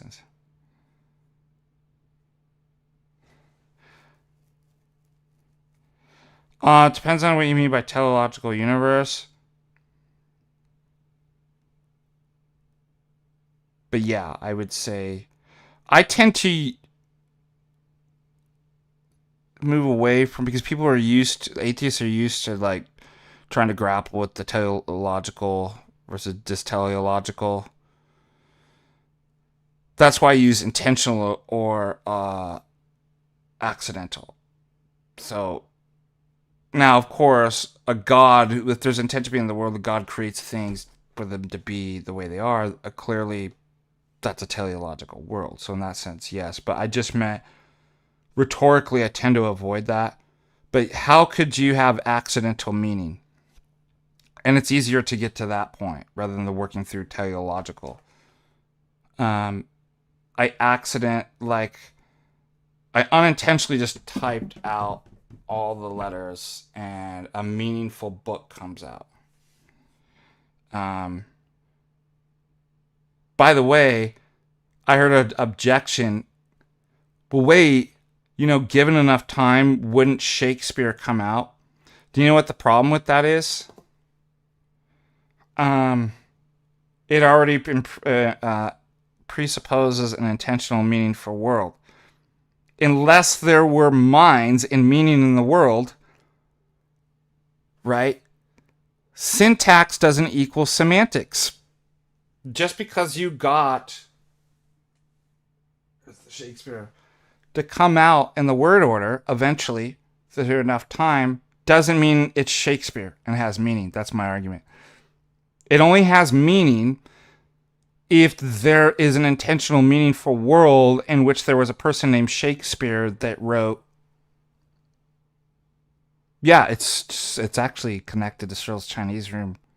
So, nice try. Nice try, you atheist. You almost got us, but no cigar. It's begging the question. You would get the syntax. I might grant you that. I don't even know if that's the case, but let's say I give it to you. There'd be no meaning in it. And therefore it wouldn't be Shakespeare. So, yes. Accidentally typing something out will never get meaning. Meaning implies intention. And they can use infinity. There's still no... Do an infinity amount of no's ever equal a yes? So, in a multiverse or an infinite chain, an infinite amount of time or something like that, a meaningless accidentalism, no, you never get meaning. You increasing numbers doesn't all of a sudden make a no a yes.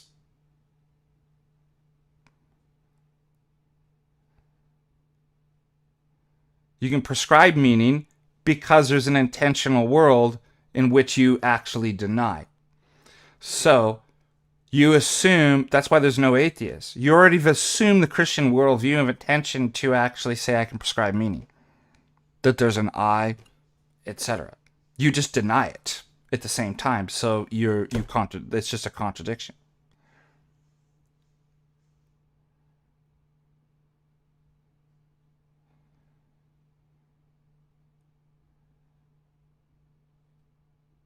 That's why they never understand the point. Ultimately, behind it, it's either intentional world and meaning is possible, or it isn't. So if you make a bunch of meaningful statements, you're just contradicting yourself because you assume a world where meaning is not possible and then assert that it's possible. So it's a double L for them when they do that. All right. Great questions. God bless you. Thank you so much for the super chats. Ben Yaturi 49, not a fan of Franco School, but what do you think of Eric Fromm's Escape from Freedom? Not too familiar. Don't think I've read that. I just vaguely know some of the things from grad school about what the Frankfurt School, but it's not like I was reading all their works, so sorry I can't. I'm not a critical theorist expert on... But I wouldn't mind reading. I mean, there's probably insightful stuff, even though they're wrong. You know, just like the postmodernists, like they do have certain legitimate critiques. Even Karl Marx on article, small piece on technology is actually really good. Like, he's just ultimately wrong, and his worldview is diabolical and wrong. So, but it's worth reading. It's like, yeah, actually, that's some good. He probably has some legitimate critiques of capitalism too, but again, doesn't mean like we should follow Marx and be like, well, then therefore Marx as a whole is right in his theory, and we should adopt it. Which goes back again to the false dialectics. That's like, just because we critique the Allies and what we fought for doesn't mean we're National Socialists, right? Come on, guys. What are we talking about here? Nestorianism? I can't get it out of my head. Come on, gentlemen. What are we talking about here? Nestorianism? False dialectics? What are we talking about here? Lack of nuance? All right. God bless you guys. Looking forward to tonight with some of the church folk. And as always, really appreciate your support, your super chats, and for especially most importantly, for those that join us in the morning prayers. And until next time, God bless you guys. Oh, that's a great sound. I'm just going to end it. If you're offended, you're too proud. Yeah. What a great St. Paisios. It's weird. A culture where it's just like so easily offended. By the way, there's only a few things that offend me. Mess with my parishioners and the innocent.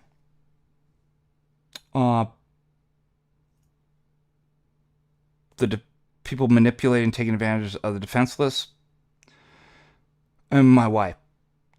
You insult my wife. The people that I love. I will be offended and I will act. I'm a pretty mellow guy but like as far as my like reputation and things, like the way that I look, not much that you can ask my wife. And maybe to my own detriment, like I should maybe care a little bit more, but not easily offended at all. Unless those three things. Oh, the priests, if you are disrespectful to clergy, that offends me. If you're take advantage of people that I feel that I'm there to protect, like parishioners or my wife or my family member, I'll get offended. And then, yeah, most the people that I love most dearly, like my wife, yeah, you'll offend me and not. But I think those are things that are worthy of taking offense over. Blasphemies, like I get offended by, but in different ways than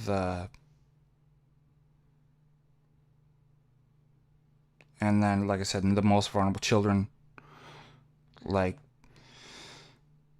when we have the things we have in society, God help us, and that, brainwash children to mutilate their bodies and transition, like, is that offense or anger? That's a good question. That angers me. That's an interesting difference. Is there a difference between anger and offense? Yeah, maybe I don't get offended. Maybe I get angry and disgust. Yeah. Great questions for next time. Anyways, God bless you guys. And my love and prayers. May the Lord let His grace shine upon you and preserve you and for many years. Until next time. Bye-bye.